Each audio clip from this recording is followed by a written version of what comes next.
Happy New Year, ladies and gentlemen. No, I'm literally recording this on New Year's. Let's start off the New Year great with an episode of the Ultimate Universe. Oh, what the fuck? That's insane. This card is insane. What the fuck is this? Okay, let's just start with The Miz versus Matt Hardy. We welcome you live to Monday Night Raw. We're back in LA, and Matt Hardy is coming out here tonight to fight The Miz in a Falls Count Anywhere match. Now, I don't know what the... Come on, Miz. We were gonna have some fun tonight. Oh, wait. He's throwing him into the ring, choking him by the throat. Miz does not like Matt Hardy, but neither does Matt, and now they're both back in the ring. I guess the Miz was just generally unsuccessful in his attempts to do literally anything tonight, because he failed to actually attack Matt Hardy properly, and now he's going to be paying some of the consequences for it. Wait a minute, that's a massive drop kick, and Miz hits. The Miz, of course, always having a backup plan for his plans that don't work out. No. He got him a little faster than he wanted him to, but it's fine because The Miz is going to continue to brutalize Matt Hardy with the sledgehammer. And where's MVP and Mark Henry when you need them? Mark has a match coming up later. He may not want to help out his fellow acronym collective member in that case. Rope back down, kick to the back, swinging neck breaker. And wait a minute, Miz on the slit. No, not quite, but it was fine because The Miz goes for the cover. That's one, that's two, that's three. And this is really just a no DQ match, wasn't it? Okay, if you say so. But The Miz defeated Matt Hardy, and he's acting like he's so hurt when he really wasn't. The ref is holding his arm and everything. I mean, if he got attacked, I don't understand, but no, he attacked Matt Hardy. What are the chances that got him kicked out of the fucking faction on fucking match one? That made them rivals. That made The Miz go from 10 to 8. That made The Miz go from 11 to 2. And that did not do what I said it would. Although Matt is only friends with MVPs. Anyways, it's Drew McIntyre versus Mark Henry in a table match. And up next, Drew McIntyre will face Mark Henry in a table match. Why? I don't know. I think the Raw general manager just wanted the night after SummerSlam to be tremendous. We got new champs across the board, world and tag. It was a good night. Drew was not one of the lucky ones though. Who was it? Dolph Ziggler?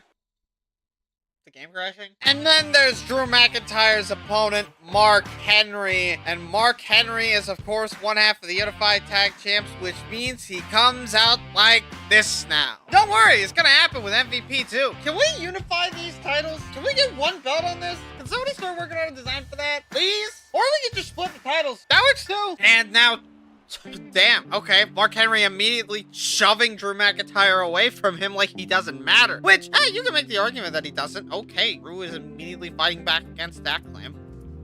Ooh, slammed. Why is Mark Henry going up to the top rope? Oh, God, a splash. Drew's ribs are hating him for taking this career path. Wait a minute, Mark? Nope. Hip breaker. I thought he was going to do that face thing and he was going to try and go through the table right then and there. Yeah. Drew is trying his damnedest to not let... Oh, Nelson! And normally about now, from previous instinct, I believe, Mark would be going for a bear hug. But I think he realizes how goddamn worthless that is in a match such as this. There are no submissions. He can't win that way. What's the point? Breaking him down? Yes. That's just waiting to happen. And there goes Drew McIntyre through the table. Mark Henry has won. That was probably the most dominating that Mark Henry has ever been this year. Let's see more out of Mark Henry like that. Come Hell in a Cell. I mean, he's not going to be in a Hell in a Cell match because that's not how the tag titles work. But hey, a man can dream. That moved Drew below Ray. That moved Mark above Cody and Drew. Anyways, here's the only normal match on the card. Ricky Steamboat versus Cody Rhodes. And the Dragon is back on Monday Night Raw. And he faces Cody Rhodes, the man that exists. I don't know. Cody hasn't done anything. He hasn't fought for a mid-card title in a minute. Let's probably get around to that at some point. I don't know what to say about Steamboat. I'm gonna be real. Dashing. The man is dashing Cody Rhodes. And he has no eyes. And no teeth? What happened to Cody? This is a skinwalker. Wait a minute. Give me back my Cody. Cody being possessed by a skinwalker is something I didn't have on my bingo card for this year, but hey, it's what we got. We're just gonna have to put up with it. What the fuck? Cody, though, doesn't seem to be any different. So I guess this skinwalker has watched his repertoire immensely. We're definitely going to take him down to the local church after this episode of Raw and get him some well-deserved holy water, because I don't know what will happen if we don't give him holy water. In fact, he's actually doing some crazy shit. He's doing a... Nope, wait, that's normal for Cody. Okay, never mind. I was gonna say that's crazy. Cody is kind of just crazy. I mean, he's grabbing nothing. He clearly wants some of Steamboat's blood, but is trying to be really concise about his human reach. Steamboat, of course, doesn't want to lose to literally not fucking Cody Rhodes. I wouldn't want to either. Splash! Cody about to hit the disaster kick, but they went over each other. Wait, Steamboat running him over. Damn, he's just going after it. The ref is even telling him off for doing it. He's like, stop. Rake in the eye. Steamboat goes for a roll-up. Cody kicks out before one even hits. The corner splash, and he hits him in the toe. Toe shot. Steamboat, corner. Drop kick. Move list. It's me, the move list guy. Another roll-up by Steamboat. Another kick out by Cody. Come on, try reversing the pit. Oh, Steamboat. Wait a minute. Cody with a roll-up on Ricky Steamboat. This is roll-up city. 1, 2, and 3. Oh, 9. Yeah, that's right. It was a 9. We were 99.9% of the way there. Cody drop kicked him out of the ring. Now, wait a minute. No, Spanish announce table. What? Well, I guess the empty announce table, since apparently the Spanish don't have rights. Cody luring Steamboat over just to put him in the announce table setup. Oh, God, here we go. On the rope and a moonsault straight through the Spanish announce table. Damn it. We haven't used... Why is that table out of here? We don't use it. It's the canal. No, it's the en español. I just sound Spanish. I just sound stereotypically Spanish. This bit. I can't do this bit. I literally can't speak Spanish. Steamboat taunting in the ring like anyone else would in this situation, because it happens all the time. And Cody with a running bulldog out of that. But Steamboat turning him around. Wait a minute. Steamboat going for a pin off of that, but another kick out. Wait a minute. Cody with a roll up on Steamboat. 1. Luger. The fuck? Luger coming down at the literal last second to distract the referee. And now Luger is talking to the ref. Also, Steamboat hates this position. He is like, turn up the sound. And Luger is leaving, but like, Steamboat's just been struggling. How heavy is Cody? He should have been able to get out by now. And oh, wait, he was waiting to turn it around. But wait, now Cody's got it. Or I guess not Cody. Oh my God, all of that for not even a fucking 3? All of that for a 2? Are you for real? Cody and Steamboat are trying to steal the show. They're trying to become the main event of Mania. And you know what? It's working. I might. Not if you do that, though. Cody, wait, that's another running bulldog. Wait a minute, Cody with yet another roll-up. Stop. So many roll-ups, none of them work. Oh, roll over. And I'll kick out at 1, but again, it could win. Oh, another roll over, but this one could win. It was a 2 this time. Oh, stop it, stop it, stop it. It's just roll over central. And a kick out, oh my God. Both wrestlers have taken an almost equal amount of punishment in this match. And at this time, the Bulldog works out just fine. Okay. Cody turns around this time, and he hits him with the crossroads. That's it. This match is over. Cody beats the Dragon. What a match. That's match of the year.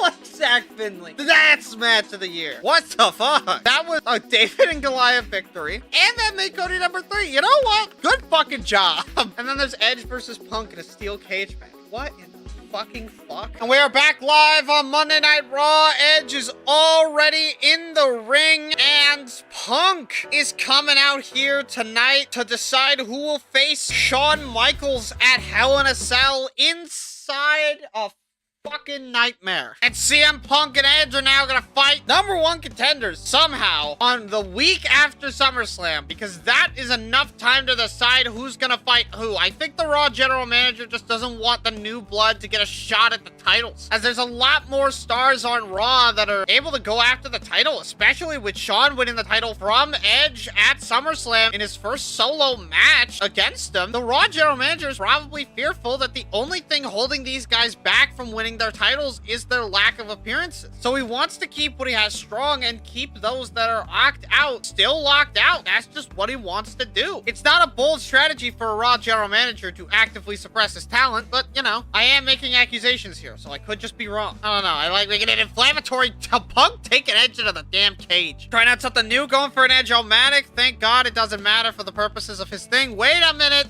Punk thinks that's enough to win off of. It's not. Punk takes him off the cage, but still. It was a good attempt while it lasted. Edge gets kneed in the face, and that's a bulldog. Punk is now gonna pick up Edge, and is that, yep, it's time. Punk's got him up, and it's the go to sleep. And he's sleeping on the job, and Punk is off to leave. Because what else would he be off to do? And yep, there he goes. CM Punk has defeated Edge. Steel cage rules. That's it. Shockingly enough, CM Punk managed to defeat Edge, and now he's going to Hell in a Cell. Let's just hope his next cage match is just as successful as this one, because the Cell is not nearly as forgiving as the steel cage. CM Punk is obviously above Edge. I do not want Terry Funk to look like Walter White. And we welcome you live to Thursday Night Superstars, and in comes Terry Funk. The Funk Master himself has finally gotten his shit together, I guess. And then there's his opponent, Mike Knox. And of course, Mike Knox is coming down to the ring with an epitome for destruction. He's going to destroy Terry Funk. At least that's what he wants to do. That's his goal tonight, is to absolutely decimate this man into the goddamn ground. But Terry Funk going up to the top rope to hit himself a massive punch onto the ribs of Mike Knox. And there's actually been a shakeup to the Superstars roster, and I guess Raw too. The Druid has been fired. It is not currently known if a trade needs to take place to fix the rosters, and Terry Funk taking that toe to hell and back, and Knox are like, God, a double axe handle. And you know what? Terry's just decided, fuck it. He's doing the pile driver outside. What a massive pile driver. And he did that just because he wanted to, and he's not letting up. Oh, hip toss directly into the steps. He's not letting up. Okay. Now Terry Funk hitting the other part of his wrestling repertoire. That's 2-punch, 3-punch, and a 4th punch to the mix. Sometimes it takes 4. Terry Funk pushing him off. Dazed and confused, Terry Funk will now hit the pile driver. And that's it. That's 1, that's 2, and that's it. Terry Funk beats Mike Knox to advance his career. And that's Terry Funk for you. He will just do shit because he wants to. He's chaotic, and it's great to be around. Even giving a handshake to Mike Knox, but I don't think Mike Knox was a fan of that pile driver on the outside. His fault for leaving, but that doesn't mean he's gonna like it. That made them enemies. And up next, it's Ted and Maurice versus Kofi and Eve. And up next, Ted and Maurice try to put their differences aside. This is actually Ted's first appearance in a long, long time without wearing a title on him. After April, he won the IC title. Then he lost it, but in the same night, he gained the tag titles. And he held the tag titles all the way up until last Sunday. He got beaten in a ladder match for the unified tag team title. Let me tell you, it was not a pretty sight. See that man backstage. He was not a happy man. He blamed it on Primo. He blamed it on the lack of experience in the tag team. He blamed it on everybody. But at the end of the day, one thing that stayed consistent was that Ted was at fault. Nobody else's fucking fault but his own. He just couldn't accept that. And Maurice, she came out at the end of SummerSlam to confront Beth. She wants next at the women's title. And at Hell in a Cell, she might get that. And a part of working her way onto that is this mixed tag match with Ted. She's gonna work with someone she actively doesn't like. Someone that she betrayed last time to try and advance her own career. Maybe we'll learn from her in this instance. I kind of fucking doubt it because it's Maurice. And we are getting a power slam from Ted DiBiase. I'm still shocked that he's teaming with Maurice, considering that Maurice betrayed Ted not even a few weeks ago. These two don't like each other anymore. I'm shocked that they decided that teaming up was the best medicine, when that's kind of what got them here in the first place. It's definitely an interesting conundrum, I'll tell you that much. About as interesting as Kofi going for punches on the ground. Then again, now that I really think about it, I guess Ted does do the same thing but different. So, you know what? I guess I have been judging books by their covers. Kofi with a massive chop, and that's the boom drop. Kofi now SOS. That's a cover. Eve taking Maurice out of the ring mid-jump, and Kofi beats Ted clean. Kofi and Eve dispatched Ted and Maurice so fast it was almost lightning. Kofi and Eve, an unexpected duo that got the job done against one of the biggest stars in all of WWE and Maurice, I guess. Massive strategy to go for the SOS so I didn't have to bother with the fucking pin shit. That made Ted and Maurice's relationship get even worse. Wow, they didn't win, so they got a worse rivalry? I can't believe it. This moved Kofi above Ted! Wow! And Vance above Ted as well. That hurts. Oh, that got rid of the fucking Puerto Rican Pridefuls. That did it! Really? We're down to 5? Something's gotta change. There's 5 tag teams in this tag division now. We welcome you to the main event of Thursday Night Superstars, and it's Mark Henry with the Unified Tag title. At least this tag motion kind of makes sense for Mark Henry. Like with MVP and Teddy DiBiase and Primo, it kind of looked a little weird. But with Mark Henry, it actually kind of fits very well. Same with someone like Big Show. Too bad Jericho broke up in literally the first month. Mark Henry is out here to face Shad Gaspard and Wade Barrett. What a trilogy of people. I mean, obviously you got Mark Henry. He just won the Unified Tag titles at Hell in a Cell. Then you got Wade Barrett, who has barely appeared fuck all outside of a couple of battle royals and some tag matches early on. And Shad Gaspard, who is a very middling man despite everything. It's kind of shocking how 50-50 his career has been so far. Mark Henry seems like the best situated to win this match, but you know what? I could be wrong. Who knows? Then we have Shad, as I talked about, the fan of 50-50s. He looks to maybe get that slightly above 50 tonight as he goes one against Mark Henry and Wade Barrett. I did not make that as smooth at all. And then you have the man that still uses NXT branding despite not being in the Nexus. I don't know. It feels weird. You guys know to change Trons, right? No, not the movie Tron. Actual Titantron. Okay. Whatever, man. I don't get what I want. A lot of the time around this company, I need to hire different people. And wait just a minute. This match is a false Canadian match too? What else do we need to do for Superstar? It's Superstars! Does it have to be that interesting? I mean, I guess it should be. People do still pay prices to get here. They should be getting their money's worth. Mark just tried to strike out against Wade, and it worked for a minute, but it can't work forever. And now, I wouldn't call this chain wrestling. That's more like linked wrestling. You know what you link shit with? A chain? Oh, the double hit! Even up with Wade Barrett into a double DDT. Mark is gonna have to wear down both of these two, or like throw them out, I guess. But I don't think Mark particularly cares who he goes after. I think he just cares that he's going after someone. Wade gets the brunt of it. Oh my god. Mark Henry and Shad are being a better duo than him and MVP. Technically, the Freebird rule means that Matt Hardy is tag champ. I just kind of put that together. Matt Hardy is a tag champ with not the Hardys for like the first time in a while. Oh god. And wait a minute, Mark thinks it's a good time to go for the bear rug. I don't think that's the case, and Shad doesn't say so either. Mark Henry getting thrown into the corner. On the top rope? And Wade Barrett punching him in the face. Shad trying to get them off the top, but it doesn't work like that. A massive superplex off the top rope. And another double hit by Mark Henry, and now they're just going after him and exclusively him. Pedigree by Shad. What the fuck? Oh, and that was a big and huge mistake. Mark even tried to go for the normal camera. Unfortunately, he was already in the camera. That was on, but it's on, showing. Oh, and there goes Wade Barrett. And wait a minute, Mark Henry has got Shad Gaspard in the bear rug. Will Wade break it up? He's in the ring. Ooh. Mark Henry, wait a minute, immediately going for the world's strongest slam onto Wade Barrett. But Mark has to watch out for Shad Gaspard. He's coming in with a chair. What the fuck? It worked, he shoved him off, but Wade got up. That gave him enough time to recover. It's so right onto Wade Barrett, and now giving him no time to recover. I think I know what the plan is. Wait, what? Wait a minute. Wait, Mark Henry has Shad back in the bear rug. He could tap out right now.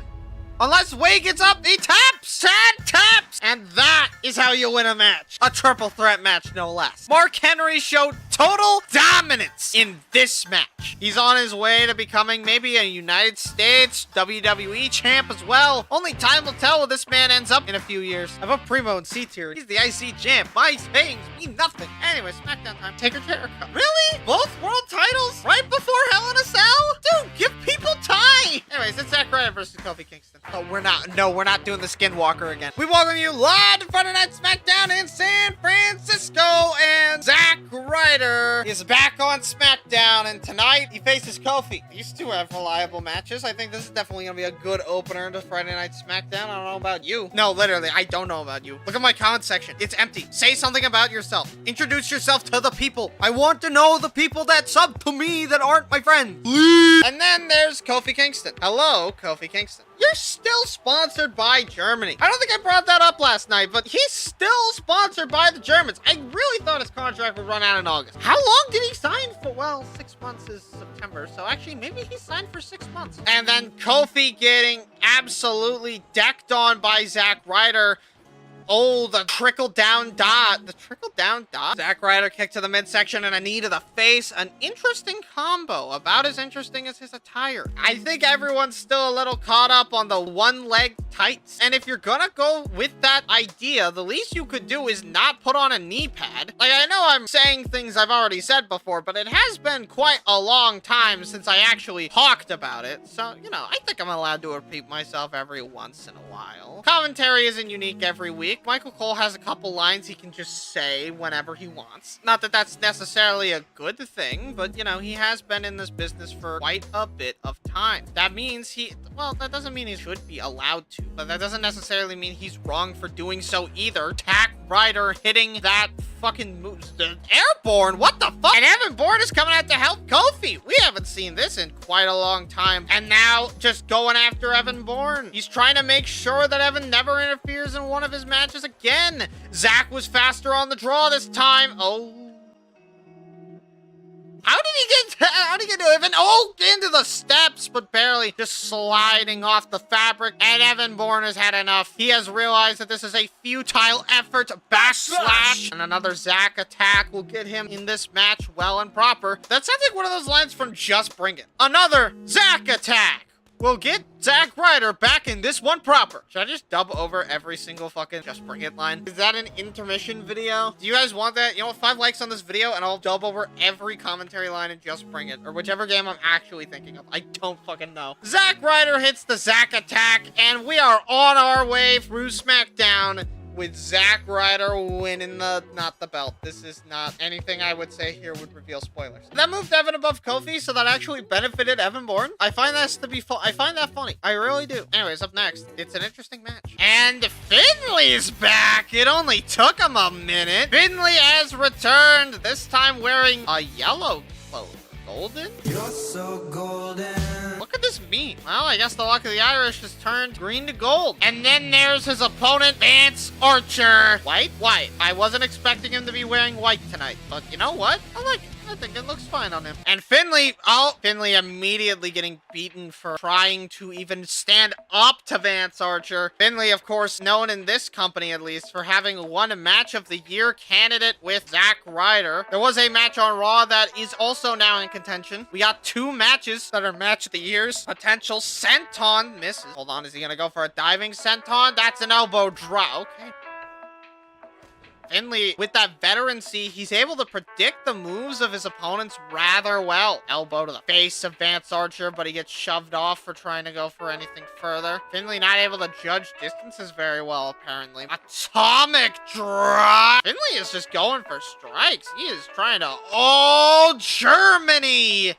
Oh, Vance Archer, though, just takes his head clean off. That's not something you want to have happen to you, much less at your first match in a few months. Vance Archer and Finley having a back and 4th contest. Really showing the world what they can pull off together. Finley has Vance quite literally on the ropes, and he's just gonna slam him into them. I don't understand how that move is supposed to hurt. I guess the ropes are supposed to be stiff? Yes. I don't know. I feel like they just bend you back into your own. My God, Vance Archer taking out all the anger that he's had against Evan, against Jericho on Finley tonight for putting up a fight. Finley not in the mood to deal with the prospectoring of Vance Archer. He just wants to win, and damn it, he's gonna do that. Or at least he might. Maybe yellow is the color of the Irish. I mean, it could be orange, it could be white. Green's just the one that's stereotypical because of leprechauns. What are the other 2 colors on the Irish flag for?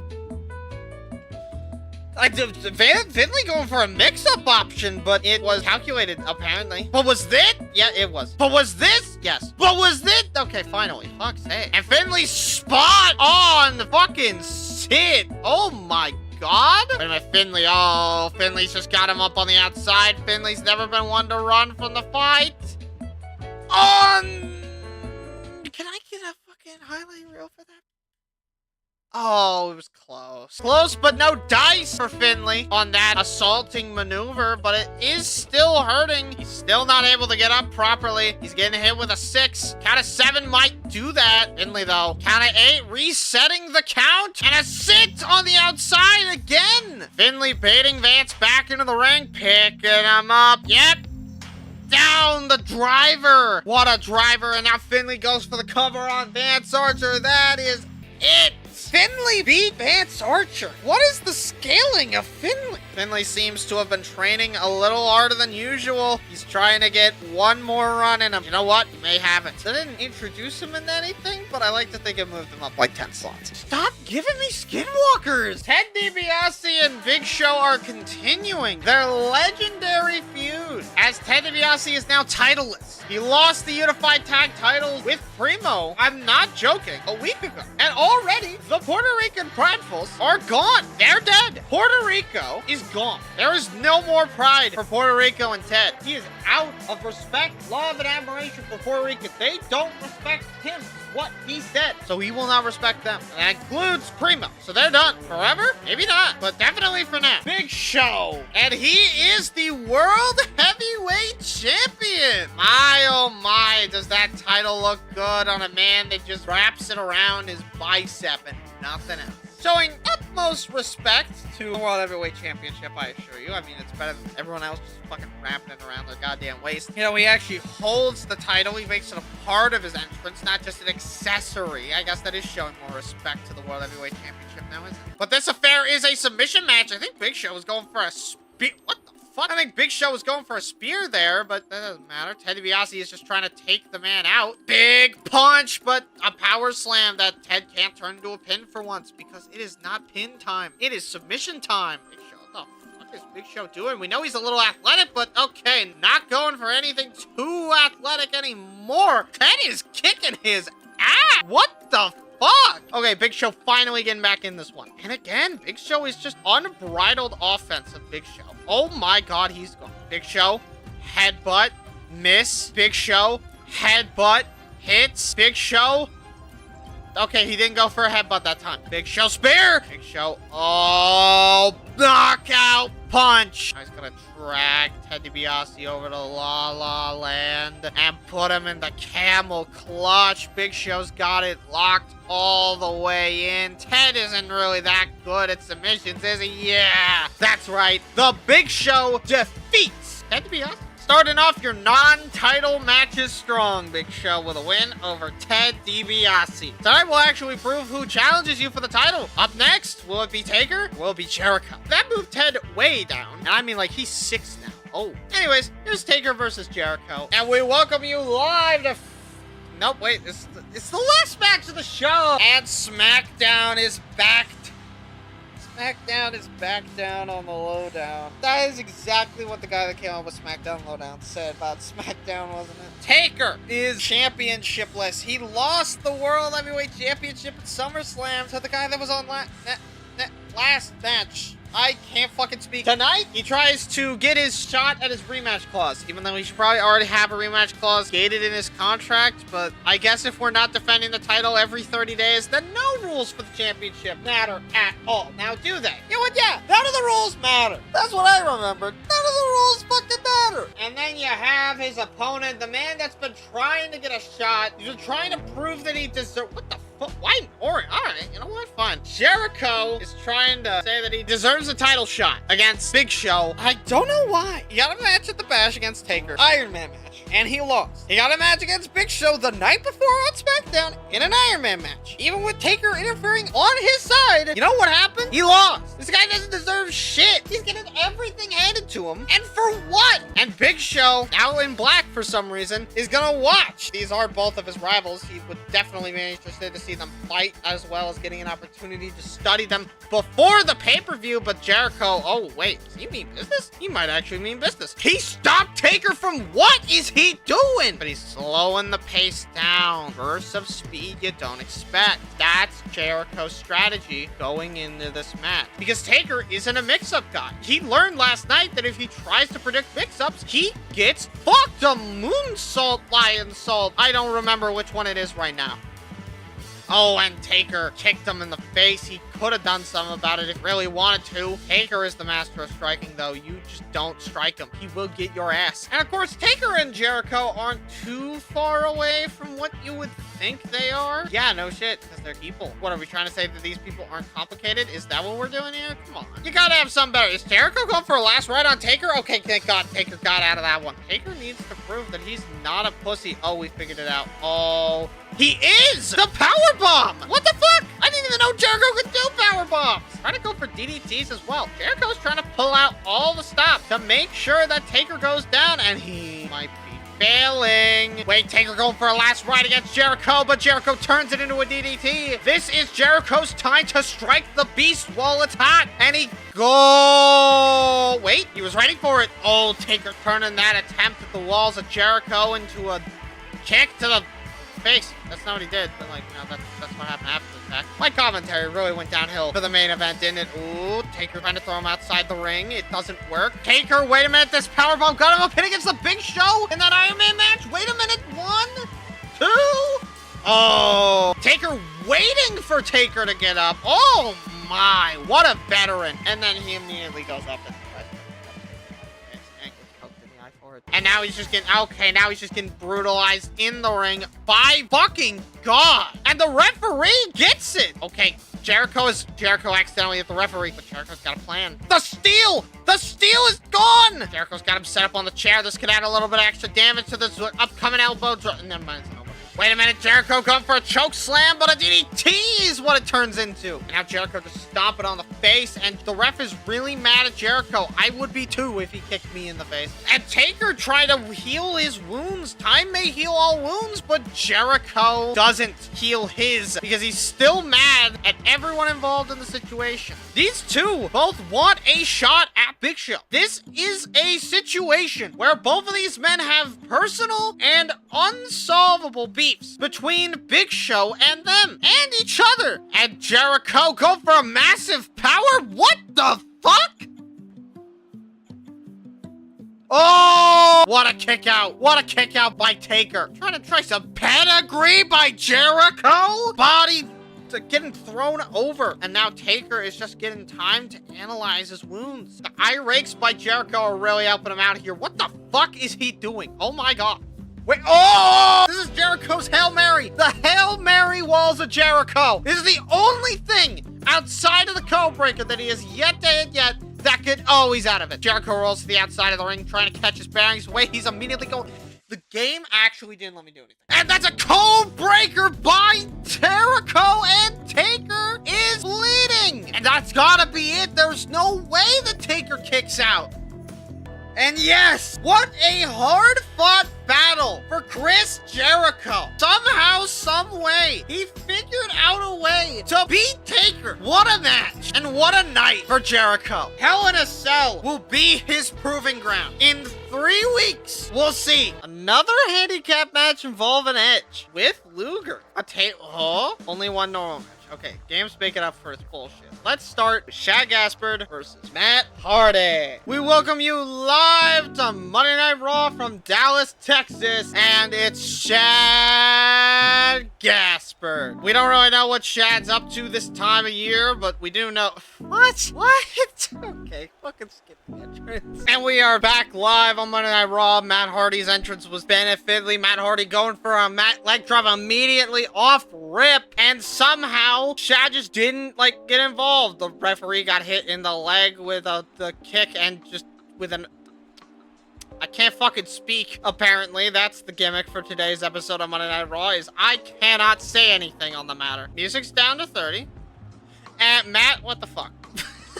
Dating the video is my passion. La la la la la la la la la.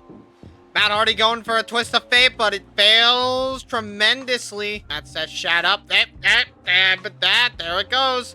Matt's twist of fate is the fact that he pulled off a twist of fate at all because the move is so hard to hit. The ref is smacking Shad on the face, trying to get him to wake up, but it's over. Matt Hardy beats Shad Gaspard. And we haven't seen Matt Hardy in an opening match on Raw, let alone win, in a while. Nice to see Matt finally get his wrestling expertise and veterancy down. That made Matt go above Shad Gaspard. These rankings are out of fucking whack. And then there's CM Punk and Luke Gallows versus David Art Smith and Tyson Kidd in a tag ladder match. At least it's a tag ladder match this time. And we welcome you back to Monday Night Raw. It's a tag ladder match, and CM Punk is wearing purple and yellow, and this kind of doesn't work with Gallows, but whatever. I don't think Gallows particularly cares. CM Punk has had a bit of a problem with not being able to beat the Puerto Rican Pridefuls. But now that the Puerto Rican Pridefuls are gone and the tag champs are the Acronym Collective, CM Punk and Luke Gallows have a renewed interest in winning the tag titles again. As they see it, there's no competition now. They're the best in the world at what they do, and they're gonna act like it by beating the Hart Foundation in a tag ladder match. Some may right, some may not know. Then, of course, you have the Hart Foundation, everybody's favorite set of fucking losers, because goddamn, when was the last time these guys won a match? Oh, I can tell you, I actually updated the fucking sheet. I don't have last week on there, but everything before that is fine. And the Hart Foundation, and wait a minute, CM Punk and Luke Gallows are coming out to attack the Hart Foundation. Damn it. They actually won their last match. CM Punk is picking up Tyson Kidd. I think he's gonna try and hit him with a... No, wait! An execution by Tyson Kidd on the outside! And wait a minute, CM Punk picking up Tyson Kidd this time, and it is successfully a go to sleep on the outside. CM Punk now is going inside the ring. Luke Gallows is dealing with David Art Smith, grabbing a ladder, and Tyson's back up. Wait a minute, Punk! Diving to the outside to get rid of Tyson Kidd. And now Luke Gallows is taking down the ladder just to put it back up again. Punk is getting a little too whirly with Tyson, but David's in the ring now. Thank God he's literally not doing anything, and Tyson Kidd gets thrown into an almost ladder, and the fans are chanting for Tyson Kidd. The ladder collapsed before it could get to David Hart. Thank God. Punk is now taunting, and David is now having to be put in a situation with a power slam. He's up there.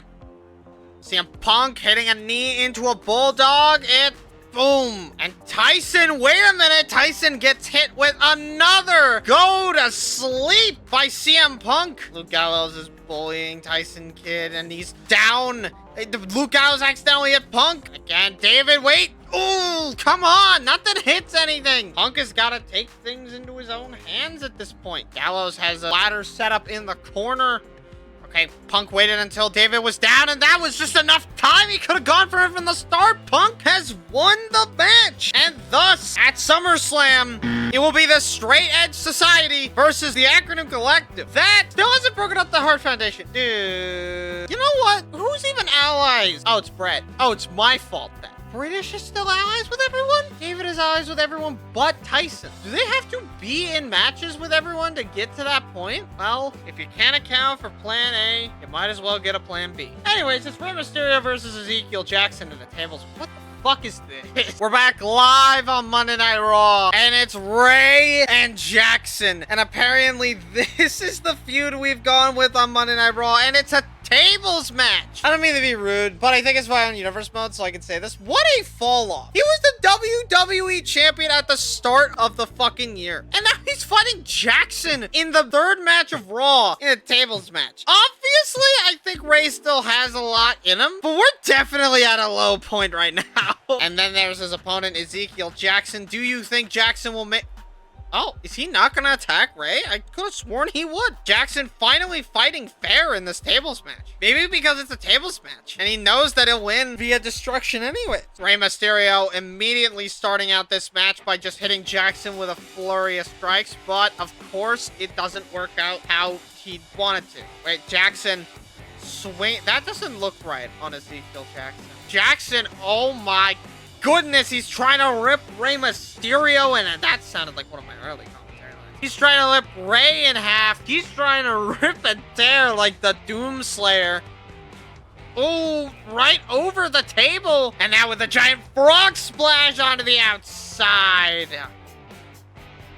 What the fuck, bitch? What was that shit? Wait a minute. Rey over the table. Is it gonna be a... Ooh! Rey Mysterio now finally setting up a table center of the ring. A calling out for everybody's favorite part of it.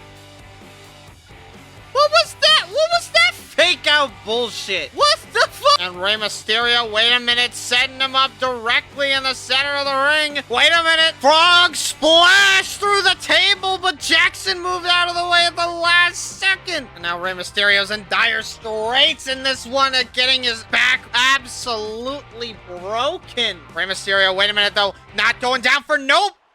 He set the corner up in the table. Maybe Ray will go for something. And now just picking him up and doing a double-handed choke slam. Jackson is going all in with this one. Not letting up even a little bit. And another one of those slams. Ray has nowhere to go. He has nowhere to hide. I can actually think of a few places he has to hide, but Ray is not at. And Hurricane Rana definitely could have set up for something, a low blow by Ezekiel Jackson. It is legal, so it's not... Oh, no, wait a minute. Jackson, we can't even see it, but yes! Table suplex, and Jackson wins. And Ezekiel Jackson with no referee here. What is he doing? Shaking nothing. Okay, whatever. That moved Ray below Drew. Not again! Wait, the Heart Foundation's at number 4 now. You mean I could have done that the whole time? I might be a little upset. I don't know if you know this, but I have been trying to get the Heart Foundation to move down for literally fucking weeks. And all I had to do was make Tyson and David stop being the tag team. I would have done that months ago. This is total bullshit. And we welcome you back to Monday Night Raw and Edge, the former WWE champion. He lost the title to Shawn Michaels in an Inferno match at SummerSlam, and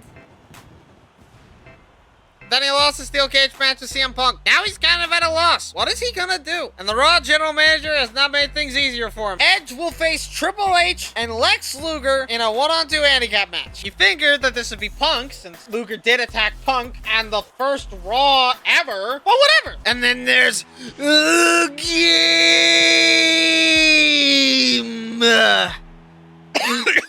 I need to stop doing that. That actually makes me wash a lung. But Triple H, looking a bit more generic, I guess. And to be fair, it's not hard to see that the game is a little bit in a bad spot. He has a losing streak, if I am correct, of 9 losses in a row. He has not won a damn thing since losing to Edge at Extreme Rules. And maybe this handicap match will turn it all around. And then you have Lex Luger, a man who has not been in the greatest of spots. The last time we saw him on Raw, I believe he was in a different handicap match against Edge. So I guess this man is what we'd call an Edge Slayer. Not to be confused with an Edge Lord. Actually, no, he fought Cody and lost. Yeah, that one was weird. Okay. Well, forget I said anything then. I guess this guy's in a fine enough spot. And Triple H with a knee, a massive knee, if you will say. Except I'm the only one that says the word massive this much anymore. I don't think any other person on YouTube has said massive this much since Ninja. I didn't even really like that meme. I thought it was annoying. I just said massive so much so early on that I just like, okay, I guess I do this now. Triple H, he self-proclaimed self-proclaimed King of Kings is gonna take Edge down. Well, not once and for all, because Shawn did that for him. But at least get revenge on him for the weeks that he did fuck him over. That one's for certain. He hit him with a massive spine buster. Edge might turn this one around. Trying to do an execution, but Trips says no. And wait a minute, pedigree.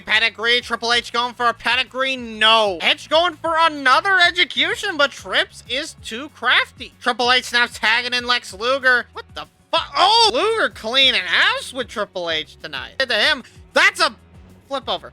And a massive failure of a clothesline. And a massive Luger is trying every which way to get this clothesline off. And he is failing at all of them. And a massive clothesline. There it is. And wait a minute. There it is, Edge. He's in the rack attack. The rack attack is locked in. Edge could lose. What? He turns it into a DDT! Turn him into a pile of bricks, and now Trips has been called back in to do the rest himself, and he will be more than willing to. Trips going for a spine buster. Edge is wary. The turnaround into the turnaround spine buster! And now Triple H hitting the world famous pedigree, and that's a yes! Actually, yeah, it is fine. I thought it wasn't going to be fine. Nope, it's not a rope break. Triple H and Lex Luger have put down Edge. You want to make this into a tag team game, you can be my guest. I ain't complaining. I got what I wanted out of the tag scene. And the game. Triple H has won, along with Lex Luger. When will you learn that your actions have consequences? That affected actually nothing. So here's the next match. Ted versus Evan Bourne. We welcome you to us Thursday Night Superstars. I was gonna say back live. No, we haven't been here. Yeah. And then there's Evan Bourne. Evan Bourne. Wow. Evan Bourne is facing a tough challenger in Ted DiBiase, but he has definitely had tougher days. Ted DiBiase and Evan Bourne are definitely two of the adversaries that you could ever have. It's not of all time because they haven't been in the company for long enough to be of all time. But in the modern age, definitely two of the adversaries you could have on SmackDown. But Ted has seen tougher days. He's lost his friendships. He's lost his mind. He kind of fell off. As mean as that is to say, he kind of just fell off. And there's not a lot of rebate for the other side of the conundrum. Evan Bourne is even kicking his ass. And he... What? Wait a minute, Evan Bourne. Evan Bourne gonna make sure that he gets taken out. Shooting star press onto the floor. Not the Spanish announce table again. Come on. Hasn't Ted... Okay, Ted has suffered enough according to his own witness. The fuck? And Evan, ooh, caught him on the back end. Evan now waiting for Ted to get up. Now corkscrew moon. Yeah, kind of saw that one coming. Ted kind of had to know something was coming if he wasn't getting attacked by Evan Bourne for long enough. Jesus Christ. Now Evan Bourne just taking the match, slowing it down. I don't know why so many people do this. Color me shocked that two people have the same move in a video game. Like, God for fucking bid. I'm just saying, the move don't make sense for Evan, because why the fuck does Evan Bourne have a match slowing option? Evan Bourne in a sand and moonsault, and then the shooting star press on top of it all for good fucking measure. That is it.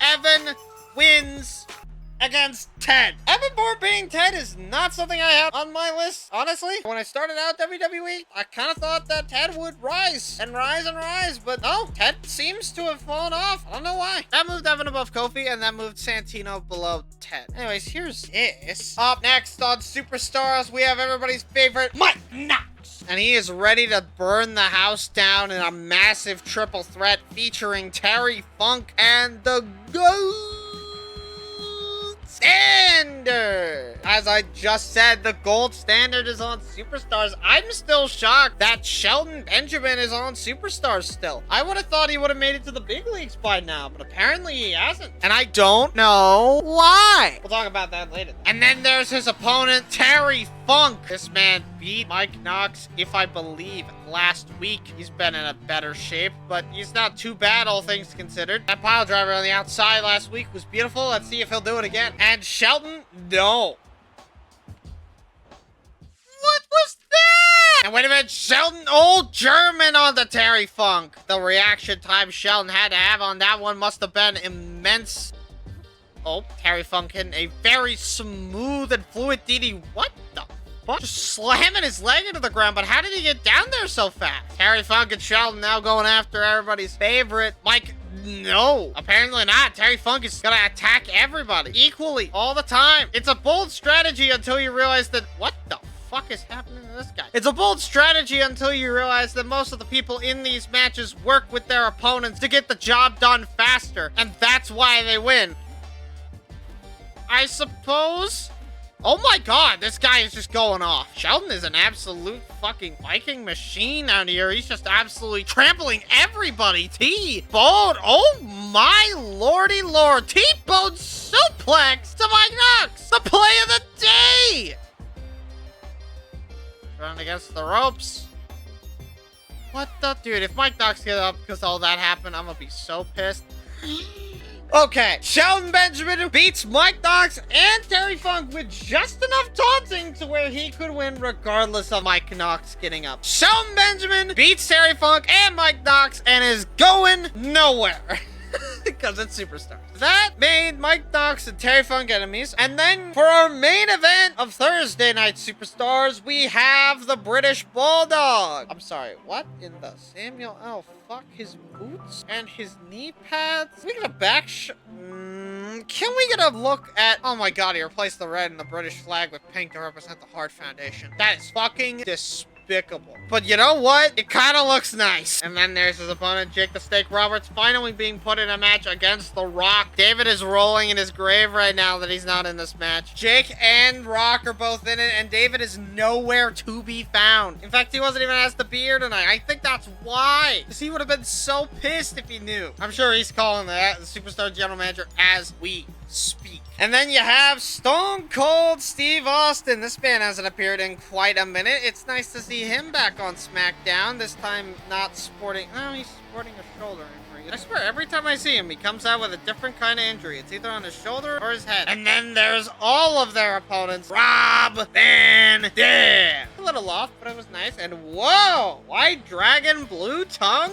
Interesting. Very interesting. And then Chris Masters. Yep, it wasn't just a one-off match on SmackDown. He's back in business. Only took him 4 fucking years to get here. And then you have the man that everyone's been wanting to see. It's Rocky Maivia, the man that makes the roof absolutely blow off every time he shows up. This man has more charisma than a goddamn movie studio with half a dozen famous actors in it. And The Rock is dodging Rob Van Dam's attacks in an unconventional way, although I don't think he even saw it. I think it was more accurate to say that he was just trying to hit somebody else. Drop kick straight to Rob Van Dam. And a clothesline to the outside of the ring. And Rob Van Dam is out. Rock now going after Jake the Snake Roberts, shockingly not trying to attack Austin. But British Bulldog's out now thanks to Chris Masters, and I just realized that 3 of these people have been on the same side at one point. This match seems a little unfair for Austin. Yep, there he goes. And wait a minute, all 3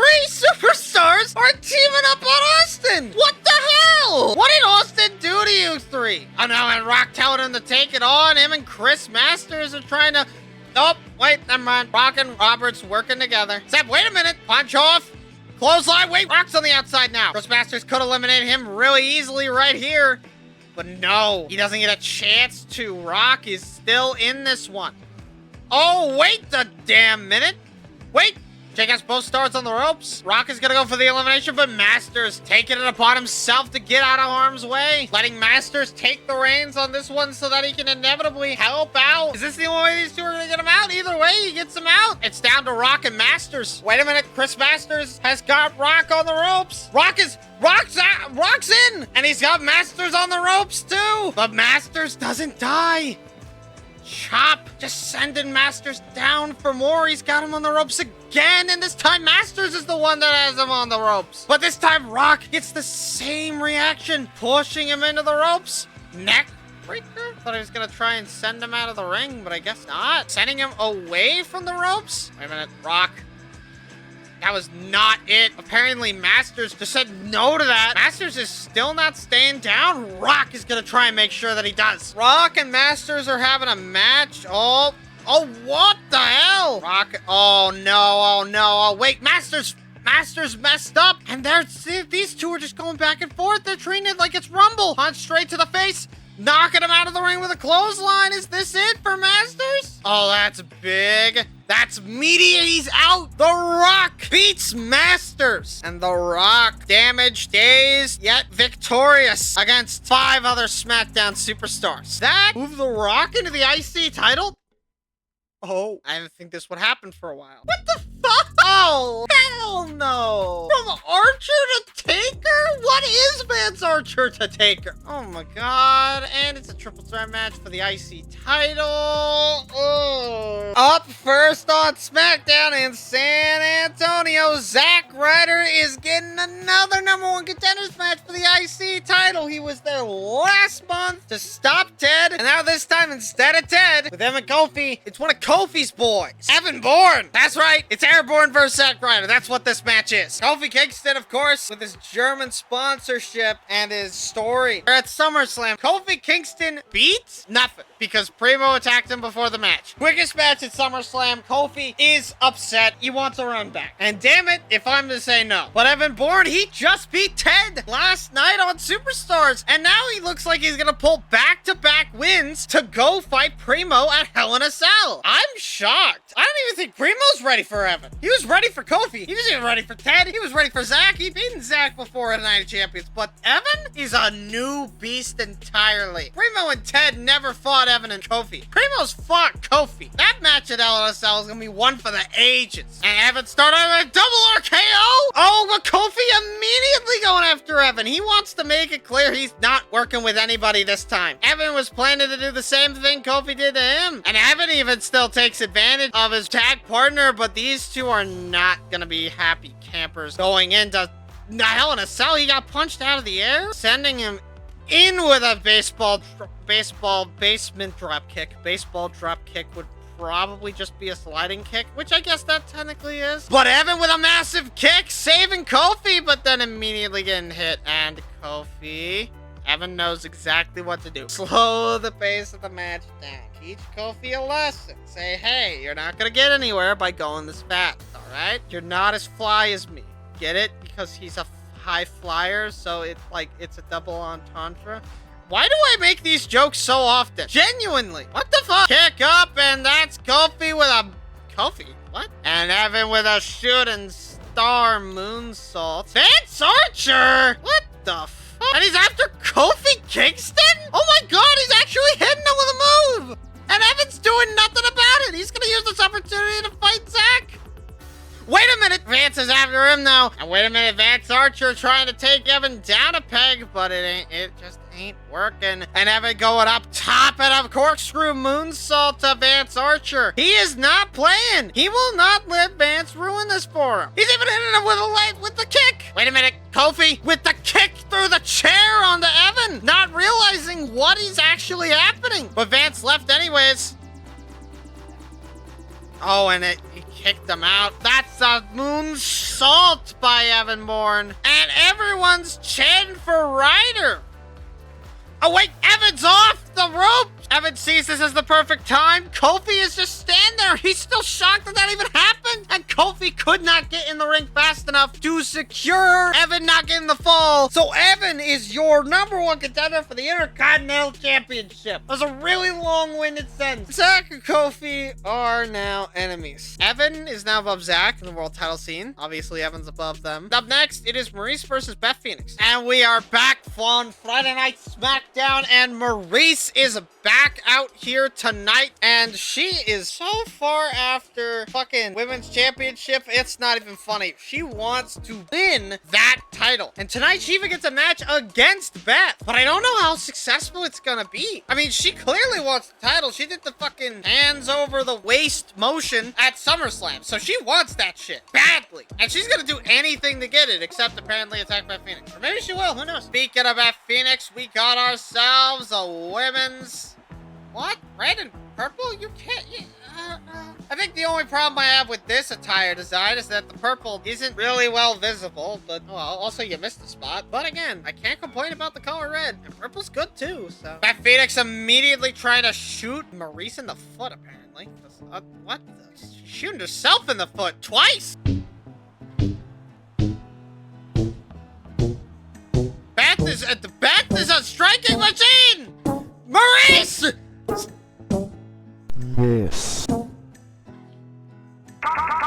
She actually drained all of my fucking momentum with that. I think this is the lowest I've gotten my momentum without being attacked before. Beth Phoenix is now on the outside. Beth is gonna punch her from the fucking ow. Thank God it was actually on a padded segment, or else her hand might be fucking broken. Beth's back also won't be broken because of this. Oh, unless this happens. Wait a minute.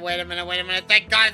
Well, actually, no, that's worse. That was way worse. I mean, a powerbomb from Beth Phoenix would have been fine. I think a DDT actually just made the entire situation a lot less enjoyable for everyone involved. Massive German suplex. Beth going for her famous suplex, but Maurice says no. Beth going for her famous suplex. Maurice, once again, having the balls to say no. And even slapping the bitch. Okay. I would say that she woke up on the wrong side of the bed this morning, but it seems like Maurice always wakes up on the wrong side of the bed. So who am I to say anything? And there she goes. Yep, Maurice. Wait a minute. Beth Phoenix locking Maurice in this. The hell?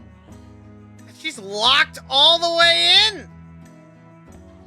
Is Maurice gonna tap? Yes, she taps! Beth Phoenix beats Maurice by not pinfall, submission. Proving even more why Maurice shouldn't be getting so many shots at the women's title, but whatever. And Goldust is back on SmackDown. But I don't think Goldust is gonna like who he's up against. It's The Undertaker. And I say this because I don't like the fact that he's up against The Undertaker. My God, he is gonna get absolutely fucked. And I mean, woo! Fucked. We are back live on SmackDown, and oh! Taker's got the...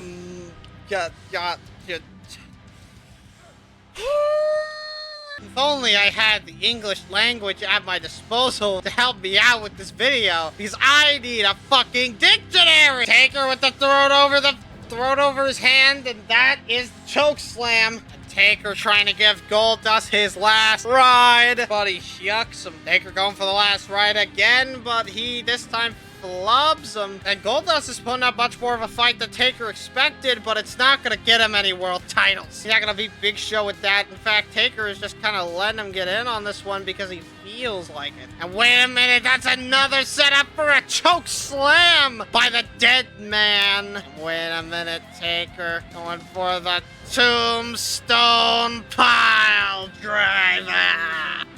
1, 2, that's gotta be it. Taker and Goldust beat. Not Taker and Goldust. Taker beats Goldust. God damn, can I speak? And out comes Chris Jericho. Jericho is out here tonight to defeat Big Show in a steel cage match? Oh, we're just getting a preview of Hell in a Cell, except instead of a Hell in a Cell, it's a steel cage. Alright, I guess we did get something similar on Monday Night Raw, except it was for the #1 contendership, instead of just a random match between the champ and his challenger. But who am I to say what and what when and when what and what when? Me, because I own the fucking place. And then there's his opponent, the legendary Big Show. Big Show is our World Heavyweight Champion, and damn it, he's gonna make sure that Jericho fucking knows it. He's gonna beat his ass and make sure that he comes in better at Hell in a Cell. Because Big Show wants Jericho at his best, not his worst. And Jericho taking advantage of Big Show's slow motion. Jericho, though, actually kind of taking advantage of Big Show's slowness. He's formulating a plan going into Hell in a Cell. Okay, my goodness gracious. What the fuck is this deja vu bullshit? Jericho T-boner. Jericho gonna go up high to take advantage of the fact that Big Show, well, I guess Big Show can do that, but that he isn't as athletic as he is. When your legs don't work like they used to. And now Big Show's sending Jericho into the cage wall. Jericho's gonna have to figure out how the hell does he keep lifting Big Show? The parry. Jericho's one main thing he has against Big Show is parries, I guess. He can't win this match by pinfall or submission, so he's gonna have to beat down on him one more. Oh, wait, hold on. Simple change of strategy, and that's a code breaker. Wait, Jericho's trying to climb out of the cage? What the fuck? Wait a minute, Jericho. Hold on. A superplex on the show. What? Jericho, wait a minute. Picking Big Show up. Hold on. Another superplex. And the cage door is open. And now Jericho's crawling. Big Show and Jericho are both crawling to the door. Is Big Show going to catch up to to Jericho in time. Even in the way that Jericho's escaping the cage, it seems cowardly in comparison to the way others have done it. He crawls out of the cage away from the Big Show instead of escaping through the top and taking the risk. What a pussy Jericho is. You won't have that option, though, inside the Hell in a Cell. So will he win at Hell in a Cell? Why is William Regal there? I'm not upset about it. Just why is he there? What?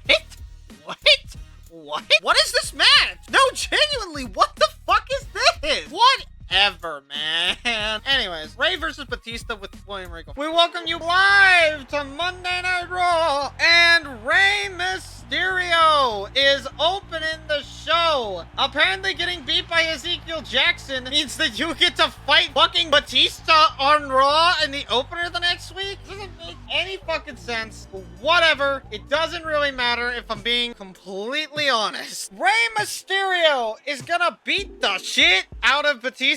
I wouldn't be that confident, but he's gonna try, and trying is what matters. And then there's his opponent, Batista. Batista has brought a friend, William Regal. Why are they friends? I got my hands up in the fucking air. I got no idea. No idea at all. And then there's Batista, and he immediately just starts rolling over Rey Mysterio. Rey Mysterio already getting told to be put in a body bag by the guy that says that. It's only one guy, by the way. I figured I'd just mention that. I don't know why we let him into the building every week. Batista is absolutely being the fuck shit out of Rey, and Rey is not putting up a fight at all. Is this a legit difficulty? Wait a minute. Rey, oh my god, over the steps! What the hell? Batista punching him up, and a spear by Batista. And William Regal is absolutely celebrating. Batista going for a thing, but he gets flipped over by Rey somehow, and then he gets picked up, and wait a minute, that's the Batista bomb! And that's it. Batista wins the match against Rey Mysterio. Bing, bop, boom. Batista beats Rey with William Regal for some reason. Yo, game, if you want to make this a tag team too, I ain't I probably should complain. It's Batista and William Regal for crying out loud, but no, fuck you, I won't. This moved Batista above Drew and Rey in the world title scene. Welcome you back live on Monday Night Raw, and Kane is coming out here to get another shot at the US title. He lost to Sheamus at SummerSlam. What do you mean he's getting another shot? He lost. At least it's against a different person. Last time it was against Gallows and what, Drew? This time it's against MVP. Oh god, he's gonna win again, isn't he? Is this gonna be the thing at the next, like, 17,000 pay-per-views? Just Kane and Sheamus? Please God, no. And then there's his opponent, Montel Vontavious Porter, one half of the Unified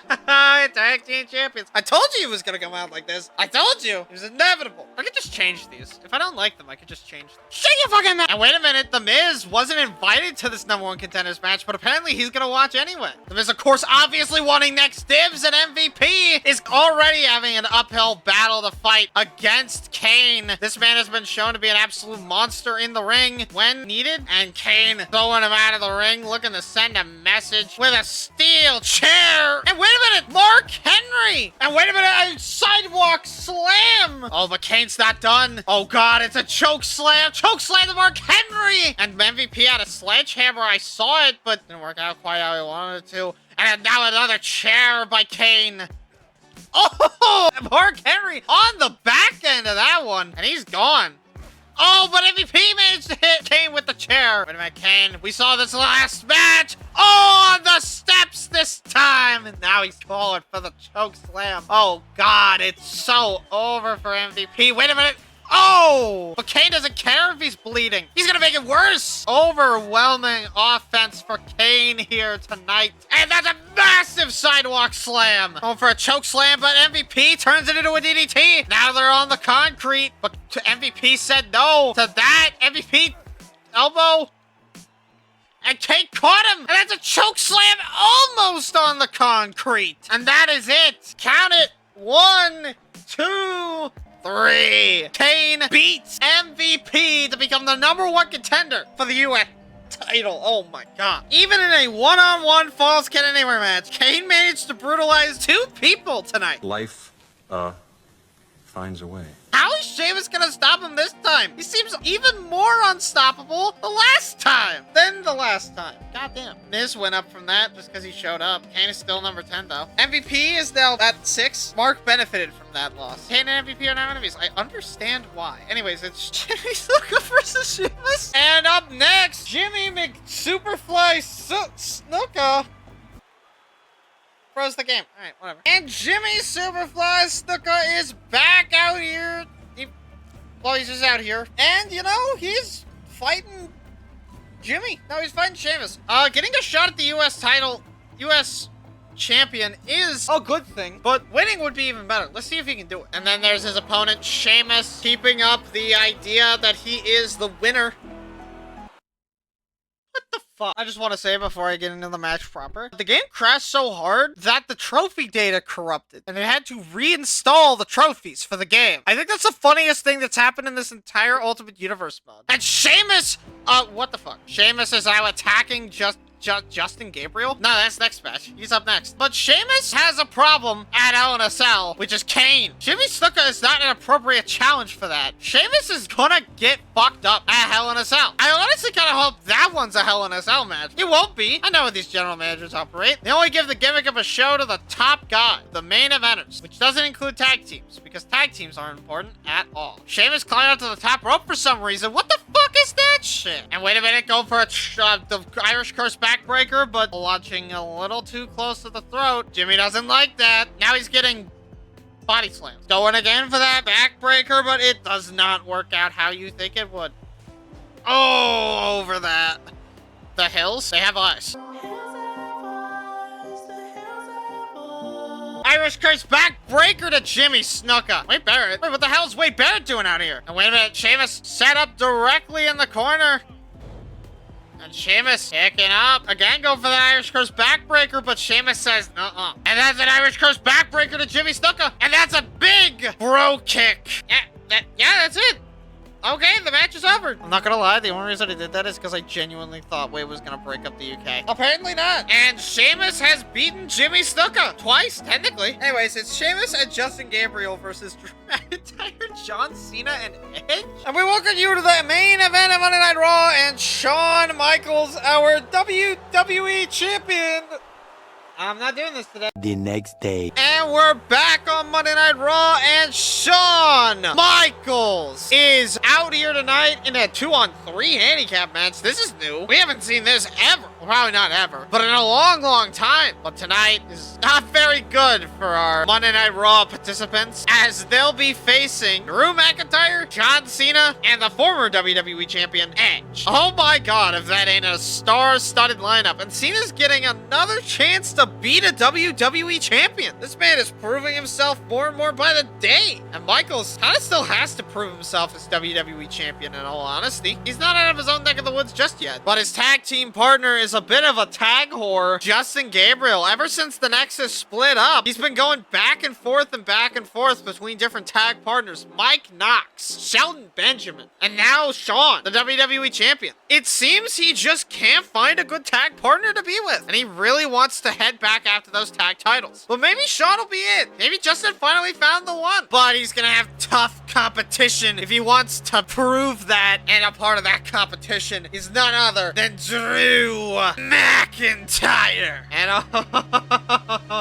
Drew McIntyre has gotta be one interesting son of a bitch. Ever since losing that U.S. title, United Champions, Drew McIntyre has been very clearly pissed. He wants it back. And for Drew, this is a step to get there. He wasn't in the #1 contenders match for the U.S. title tonight, so he looks to make up for that fact by beating the WWE champion and potentially securing a future shot at bragging rights. And then there's his tag team partner, the man you can't see, John Cena. I was gonna say anymore because this is like the first time Cena's appeared post-retirement, but like, no, that's it. Oh, god damn it. He got pranked backstage again. This happened once before. And then there's their tag team partners, Edge. And you gotta wonder how Edge feels about teaming with someone that's beat him in a different handicap match. You would have to assume that it's not really that bad. Not really, or else it would be a bit more of a problem for him. I kind of just feel like it's not a problem for Edge. He's chill. And Drew McIntyre taking Shawn's head off at the first opportunity he can get. Try to prove that he can take down the champion any day of the week. And that week is this week. And he's just proven it by clobbering the man. Drew is trying a more strike-based offensive, featuring his own little sprawling repertoire of grapples that he'll throw in there. Justin is telling Drew to fuck off or he will hit him. Not sure if it's the smartest strategy. Wait a minute. Sean was going for something. Drew adding on a little bit of extra punishment before the thing happens is like Drew, but the flat, he cannot hit the fucking flat line. Wait a minute, Drew. Drop down again. And a massive hip toss, but Sean gets back up immediately. I guess it wasn't as massive as we thought. That's a kip up, and Drew rolls out of the ring. And he takes Justin off the apron and chop blocks Sean. Okay.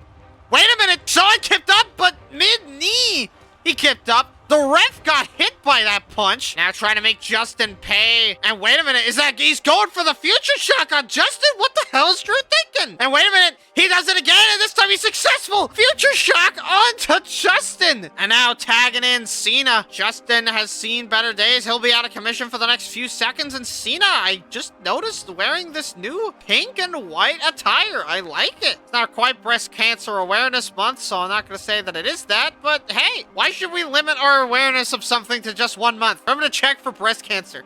5-knuckle shuffle. And now Cena picking up Sean. But Sean, execution right in front of that. And now Cena picking him up. Sean, wait a minute. Hey, Justin's off the ropes. But wait a minute. He picked Sean back up. He tagged in and... well, that ruined everything. He wants to keep the punishment going. And now in comes Edge. But he's out! And now it's going to be up to the former WWE champion to knock some sense into Justin Gabriel. The man has already been future shocked in this match. He knows what the future is. Now it's time to see what the past has in store for him. And he is getting his ass kicked. And that's an execution straight to Justin Gabriel. And a spin. No, turning into a hip toss. And wait! Spear! Spear! He hit the spear! Cena's in the ring, but Drew...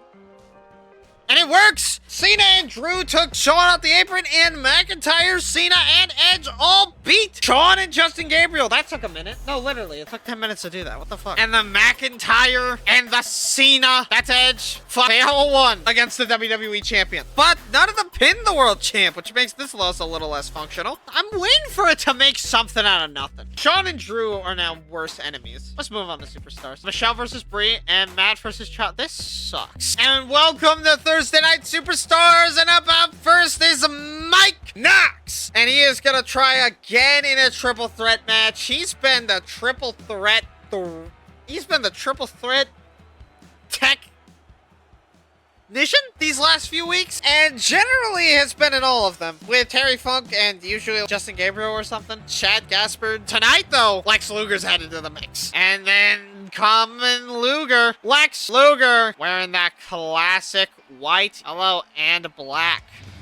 It is a really good design. Ignore the fact that this outfit is supposed to be based off the American flag with all the stars on it, and you get one of my best designed attires. And then there's their opponents, Terry Funk, the master of extreme, is trying to take his extremity up a notch. His goal in this match is to put someone through an announce table. All right, sure, whatever, Terry. Go off, King. I ain't gonna stop you. And Lex Luger just oh! Both of them are down. And now he's going after Mike Knox first. Lex Luger is going to try and bum rush the duo to make sure that they don't get anything off, including this pickup. But Mike Knox turns it around instantly. And Mike Knox is trying to end the match prematurely here, but it's a rope break, and it gets broken up by Terry Funk.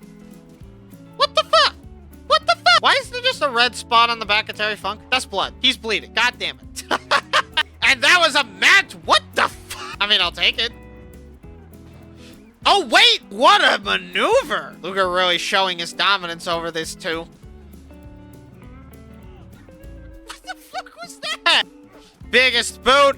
Clothesline to Terry Funk. Power slam to Mike Knox. Terry Funk is fighting back. Luger has just been going for the torture rack, but it doesn't really work like that. Swinging neck breaker, and now having to take down Terry Funk. Funk just won't go down. Am I playing on Legend difficulty? I'm gonna check the difficulty after this, because I genuinely think I may actually not be. What the fuck? Oh, and this match has been back and forth, but I don't really have much to say on it, if I'm gonna be honest. And a boom! And wait a minute, Luger's locked in the torture act, but Terry Funk is right there. Unless Mike Doc taps out right now, it's no. And now the double DDT is just gonna have to be what Luger settles for. And now whoa! Luger has just busted open the Master of Extreme. And a bop! And now Luger, wait a minute, what's this? A pile driver! I didn't even know he could do that. But Mike Knox ruined it. Mike Knox ruined everything. Luger's so pissed. He's just gonna go to town on Mike Knox for a second here. He threw Terry Funk out specifically so that he could attack Mike Knox for his sins. But Mike Knox fights back. And now teaming up with Mike Knox anyways, despite his better judgment. And clothesline. Okay. And clothesline. And now Terry Funk is locked in the rack attack. And everyone wants Funk to win. Terry Funk got out of it. What the hell is Luger gonna have to do to win this match? He woke Funk up just to give him that. Wait a minute. The rack attack is locked in unless Mike Knox hovers over the ropes.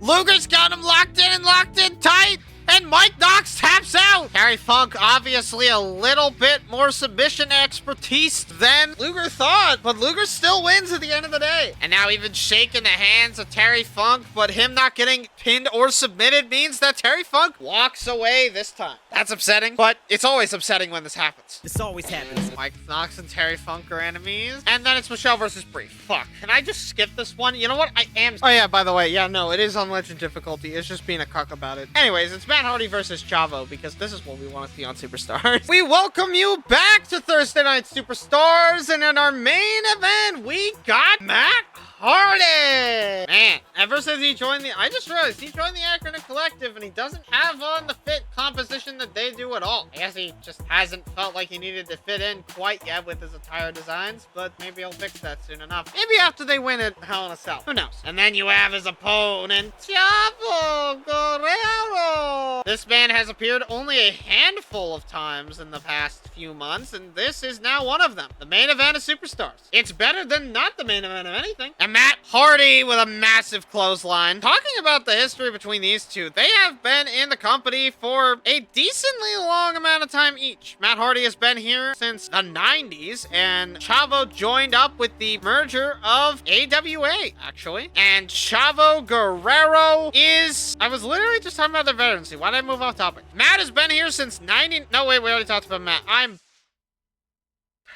Matt is just hitting him with the same shit, different toilet. And now Matt Hardy setting up for the massive leg drop. And it worked. I didn't think it would, honestly. And adding in that extra arm hit with the side slam. I think it's genuinely called the side slam in this game. Matt Hardy going for the twist of fate, but no. Part 2, twist of fate time. But no, Chavo takes it off him again. A third attempt. Nothing. My God. How hard is this fucking finish to hit? Matt is going for the announce table. He was trying to bait Chavo out, but Chavo did the same fucking thing. So, you know, is it really bait if you two are debating each other? Because that's now just, oh my God, that's just what happens. Chavo is trying to get back in this one. Is it too late? Yes. And now back again, go for the side slam. Can we get a twist of fate? Nothing. No. Wait a minute, roll up by Matt Hardy. Hold on, is that the end of it?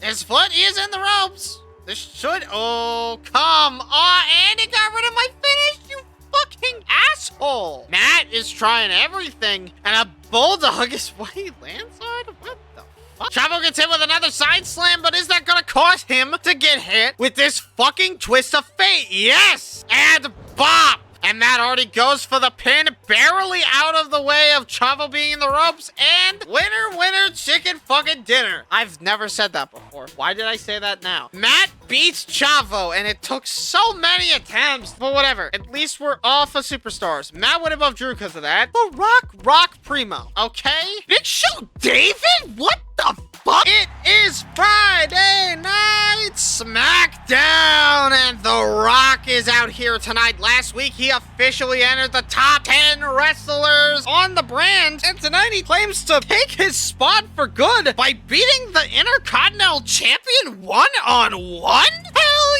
yeah! Let's get this guy a match. And then Primo, the Intercontinental Champion, is gonna come in to break the hopes and dreams of everybody. This is his first match after being dumped. I can't even say it seriously. After being dumped by Ted DiBiase. So, a lot of people are wondering if he's gonna fall out of favor because of that. I guess time will tell. And The Rock with a... Oh, wait, Primo with a roll-up instead, and it's an immediate kick out. It's not gonna be that easy to take down Rocky. Rock is hard to beat. If we're being completely honest, it is gonna be hard for Primo to beat The Rock, but I'm sure Primo's ready for that journey.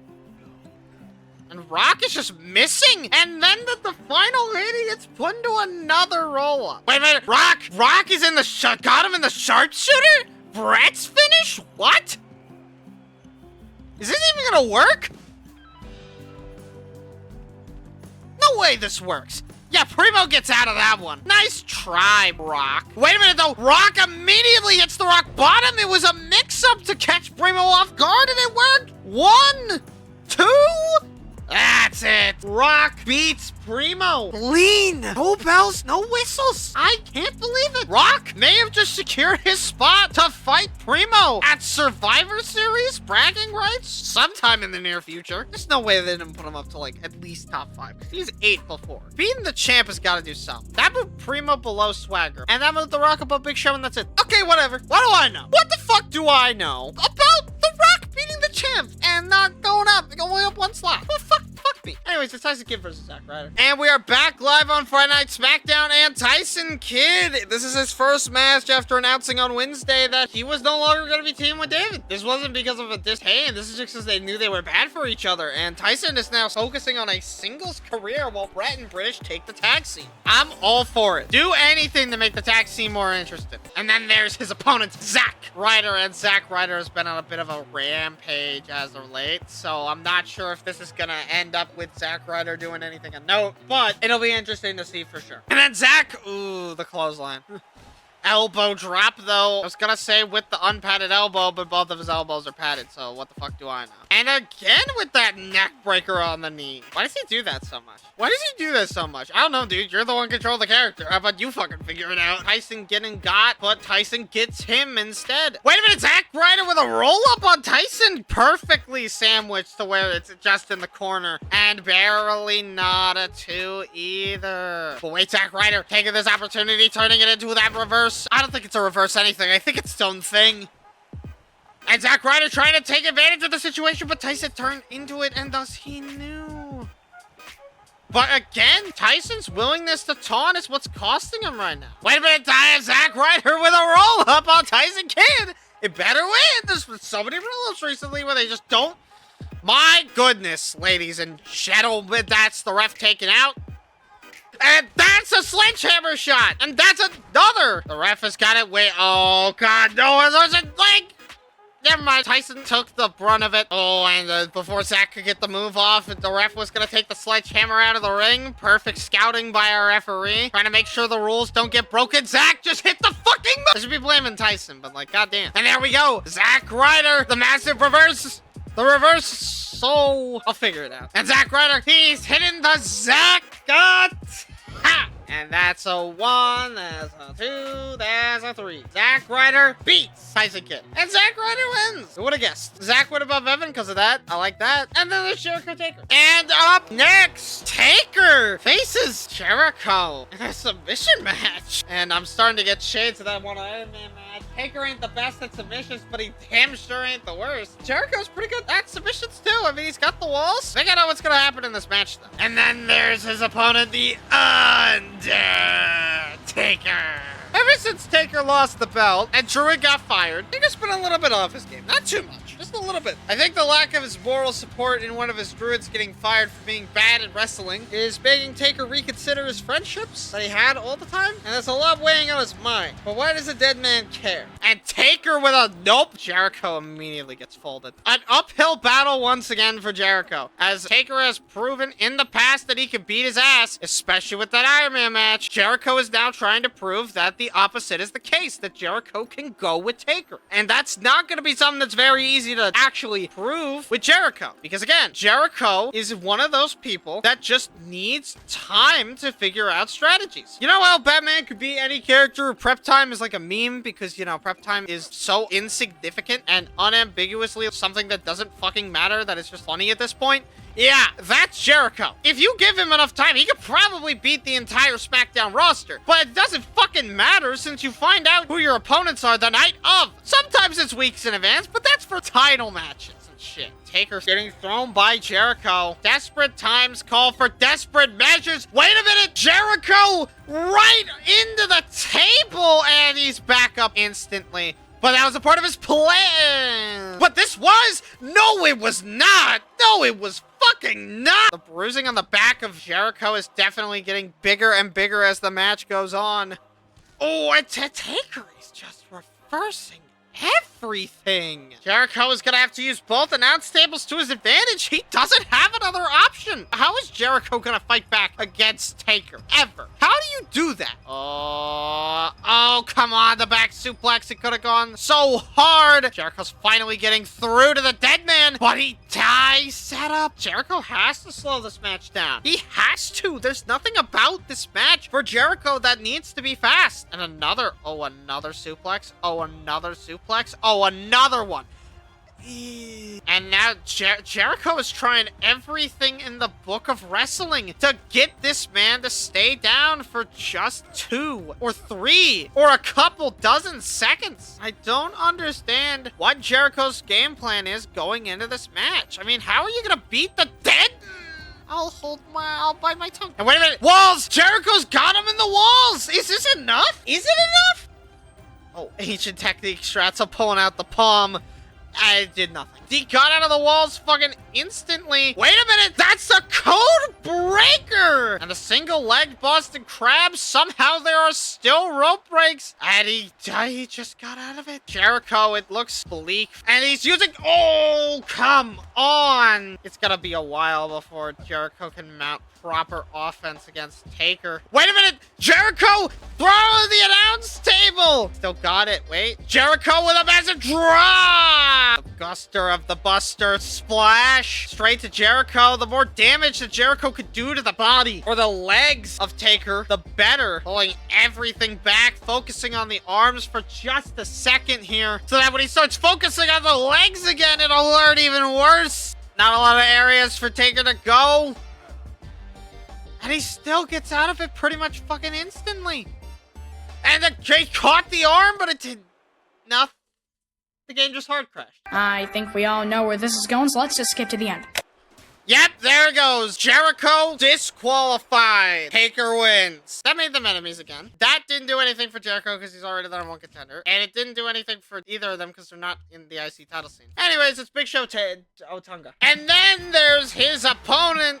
His opponent? What? Big Show! Big Show, our World Heavyweight Champion, is getting given a essentially night off tonight as he faces David Otunga. I don't see a problem with this. But David Otunga, this is probably his biggest challenge yet. I mean, outside of The Rock. They're on the same show again, but they're not fighting. David's got to be upset about that one. If I was David Otunga and I was on the same show after last week, Rock was on Superstars. I wasn't. Now we're both on SmackDown. We're not fighting. You know what? I'm getting mad just thinking about it. Let's just move on. And Big Show, okay. Yeah, in case you're wondering, Big Show is beating David's ass. For the audio learners, this is what you consider a beat? Don't. Not quite. David definitely isn't going down without a fight, but, you know, he's not going to put up much of one either for Big Show. Knee to the back of that massive throw. Oh, wait, throwing him. Oh, but Big Show caught the ropes. But David caught him in a suplex. How did he even suplex the Big Show? Did he hit the ref? What? What did he think the ref was doing? Power slam by David. Okay. And someone called for a body bag, apparently gave Big Show the strength to kick out of that pin. Did it actually? No. What the hell? The elbow sent him out of the ring? Spear! Big punch? That's a big punch! And now Big Show is beaten David Otunga 1 and 2 and 3. Lights out, David. That is it for Friday Night SmackDown. Okay, this is my punishment for getting rid of the fucking... What the fuck ever, dude. This match is just gonna be another one. Alright, whatever. Big Show is gonna have to defeat David again, despite the dominance in a submission match. David now being worked double duty for the first time. I'm sure he's not happy about it. Big Show has done this a couple times. Big Show even waited for the ref to get out of the goddamn way this time before just clutching David and yeeting him across the ring. And there's no countouts in this submission match, so Big Show is gonna go wherever he wants. Power slam. No pin available off of that. David now throwing Big Show inside the ring because admittedly, not even David wants to mess with the Big Show outside the ring. Big Show turning David around just to hit him with a goddamn spear. But David gets back up off of that. But it doesn't matter because he still falls straight into the hands of Big Show for a punch. Oh, David's a feisty. What the fuck? And now just trying to stretch out his entire body. Surely that's it, right? No, David's not done yet. The resiliency of David Otunga is obviously larger than we thought. And another spear! Are we sure? And now Big Show set it straight up for a punch? Okay, surely now that's it, right? There we go, okay. Big Show beats David again. Now it's the end. Cool. Add this on to the list of weird Raws. What is this? Let's just do it. Cody, Mark, Falls Count Anywhere. And we welcome you live to Monday Night Raw from Detroit. Ew. And it's Cody Rhodes. This man has suffered from being put against Mark Henry. And it happened again. He's fighting Mark Henry. This time, though, the match is Falls Count Anywhere. If it crashes a third time, I'm just gonna fucking go edit Sonic instead. Mark Henry is coming out here with both of the unified tag team titles. I guess it's not both of the tag titles that they're unified, but who cares? And if he has his way, which he doesn't because Cody Rhodes is attacking him instead. And Cody Rhodes hasn't stooped this low from what I remember so far. I was kind of curious to, immediately getting shoved onto the concrete, but remember the match can stay out here. This is a Falls Count Anywhere match. Maybe that's why Cody did this. Concrete! Come on! And now every part of this match is taking place right on this bit of concrete. Oh, wait. Oh, God! Mark Henry manipulating Cody Rhodes in a way to where he's still on the concrete. And now oh my God, Mark is having some strike games similar to that Taker. Maybe that's why they fought at Starrcade 22. And now Mark Henry wait just a damn minute right on the red light. And we've officially hit the red light district in terms of this match and where it's going. And the referee is gonna have to go and get down there to go start counting the submission because he is in the middle of a bear hug. And Cody taps, and yeah, that's sanctioned. Mark Henry beats Cody Rhodes. And Mark Henry defeating Cody Rhodes honestly wasn't too shocking. It was more about the fact that they weren't even in the ring once. Usually a match like that would start in the ring, but this time, nope, not a single second in the ring. They never went in it. I think that's a first. That made Cody and Mark's relationship worse. That made Mark go above Cody in the rankings. Anyways, it's Michelle versus the Bella Twins. You know, I have a little bit of a secret. I know how I'm gonna fix this, but I'm not putting it in until after bragging rights. So, one more month, guys. Can y'all handle one more month of this shit? You know what? I don't even care that it's a triple threat match. I'm gonna skip every single Divas match from now until bragging rights. Specifically Divas. This is just not worth it. Until this shit gets fixed, we will be boycotting the Raw Divas division. Got it? Good. Alright, we have successfully partaken in our boycott operation by force. All that did was make Michelle more mad at Brie, and nothing for the division because it included all the wrestlers losing to the champion. Anyways, here's the goddamn monster match. And we welcome you back to Monday Night Raw and 6-man tag team match. Woo boy, I am understandably interested in this match with Rey Mysterio, Lex Luger, and Triple H on one side, and Ezekiel Jackson, Justin Gabriel, and John Cena on the other. Okay, I was about to say this seemed a little lopsided, but then you threw John Cena in there, and I'm like, I can see a world where this happens. Still like 60-40, but hey! And of course, you have their tag team partner, Lex Luger, the man that had, okay, he lost his knee pad apparently. I was like, what the fuck? Why is his right knee specifically America? Oh, no it's not. Oh, wait, yes it is. What's with the... Dude, we gotta get better paint.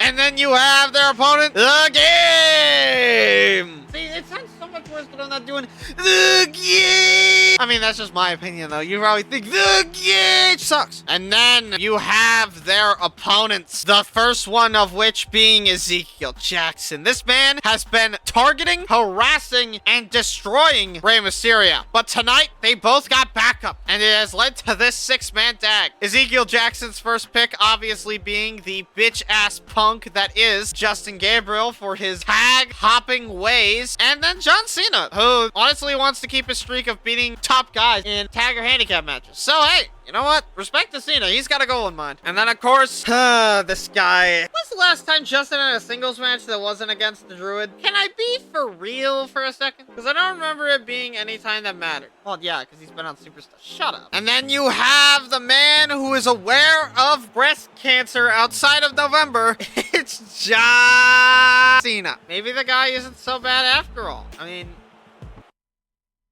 never mind, he's bad. He crashed the game. And Rey Mysterio and Jackson are starting this match out relatively well off. I mean, they got 6 people on the... Never mind.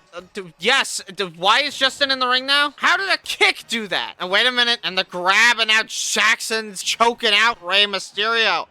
And what the fuck is with the kicks? What do people have in their shoes this week? Lead? Pure calcium. Yes, my shoes are made out of pure calcium. Shoes made out of pure calcium? It's more likely than you think. And Rey with a nice Hurricane Rana. Now trying to take down Rey Jackson. I don't think Rey would want to take himself down, and he's managing to take out the people that are on the ropes of the enemy's side as well. And in comes John Cena. Why not? And immediately taking advantage of Cena's willingness to get involved in the match. But Cena took advantage of his widespread offense and hit him with a massive "you can't see me" punch. And now Cena hitting him with a fucking powerbomb. Now Rey's in a bad spot here. He's in their territory, but wait. Suplex onto Cena. And now Cena willing to get involved at the slightest sign of someone attempting to slip up causes Rey Mysterio to go in. Rey's the veteran. Cena's new around here. I don't know why he's trying this. Whatever he's done outside of this company doesn't mean you have expertise against the person you're fighting tonight. And wait a minute, Cena hits Rey with another pop-up powerbomb. It's really getting bleak for Rey. He should probably look into me being done with this fucking shit! The next day. One of these days, I'll get a video that just works immediately. And we are back live on Monday Night Raw after a huge interruption, and I was trying to bounce off the ropes, and Cena just said, no, I'm gonna stand here. No leverage for you. Alright, today's gonna be a fun episode. Get the fuck bounce! All of that for one diving move. Rey Mysterio is kicking Jackson's ass this go around. Back! Why can Rey specifically not do the corner thing? Jackson with a massive power bomb. Even he's doing the leg thing. I guess it's just a natural response to that pop-up power bomb, huh? Wait a minute. Rey Mysterio with a massive Hurricane Rana. 1, and another pop-up power bomb by Ezekiel Jackson. But wait, Luger took his fucking head off. And wait a minute, Rey Mysterio getting ready. 619, Justin Gabriel's off. And a pin, but Luger and Trips both leave the ring. And Cena's in the ring to break up the pin. Rey tags in Lex Luger. Luger gets taken down by Jackson, and Jackson tags in John Cena. These two are now gonna go back and forth and back and whoop. And he hit the referee. The referee is down. No action. Well, not no action can take place, but no pins can take place. Not that I think Luger and Cena were gonna try it anyways. Oh, but they had the same idea. Also, I just noticed he fixed that knee pad thing I was talking about earlier. That's neat. And a massive bop, but no, turning it into a hip toss. And there goes Luger. Justin saw that one coming. Luger is all too willing to throw himself at the enemy. And now Cena's trying to kick the shit out of Trips, but Luger comes in to take the bump for him.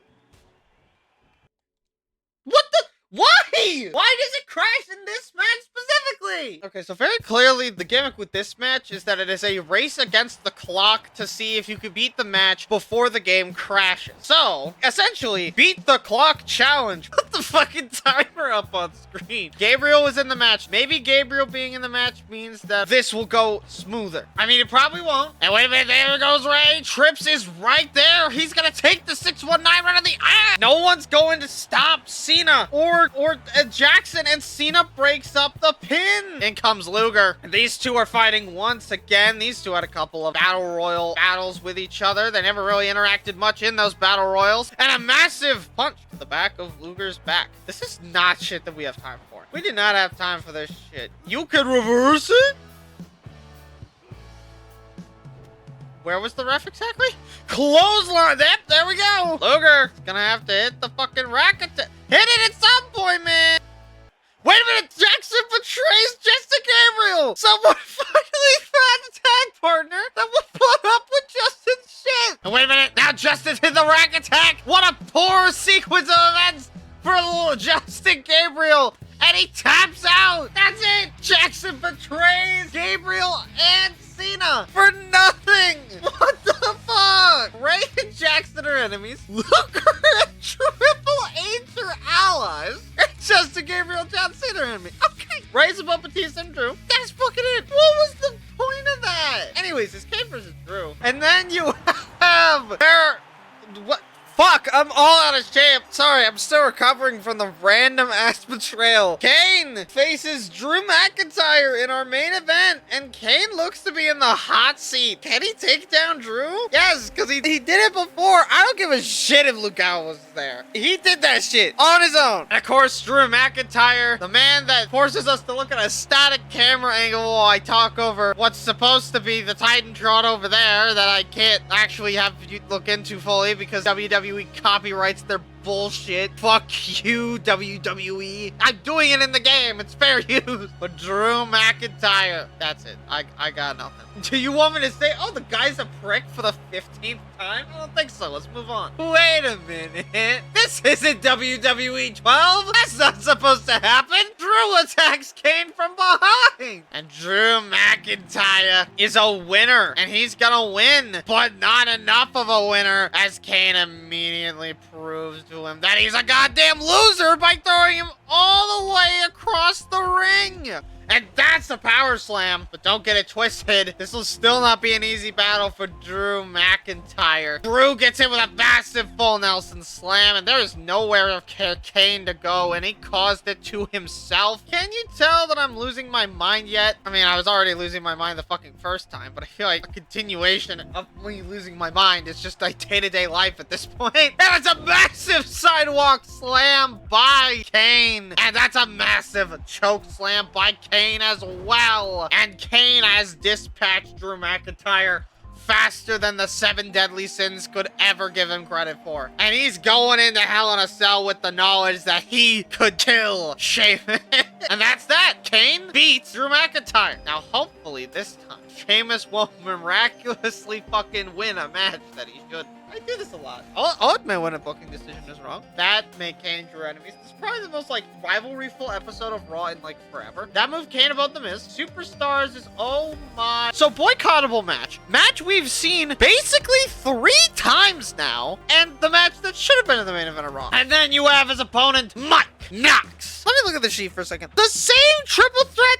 Dude, it's a little annoying, okay? Look, I like triple threat matches. I like them as much as the next guy. But we've had triple threat matches as the opener for...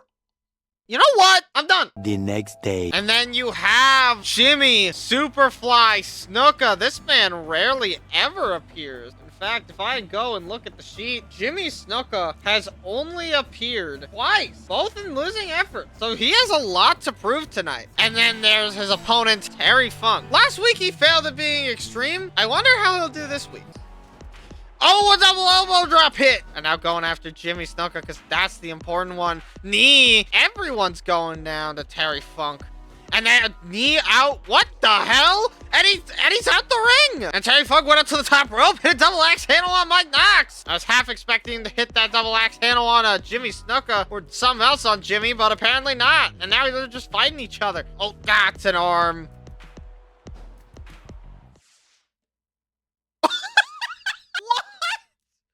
What?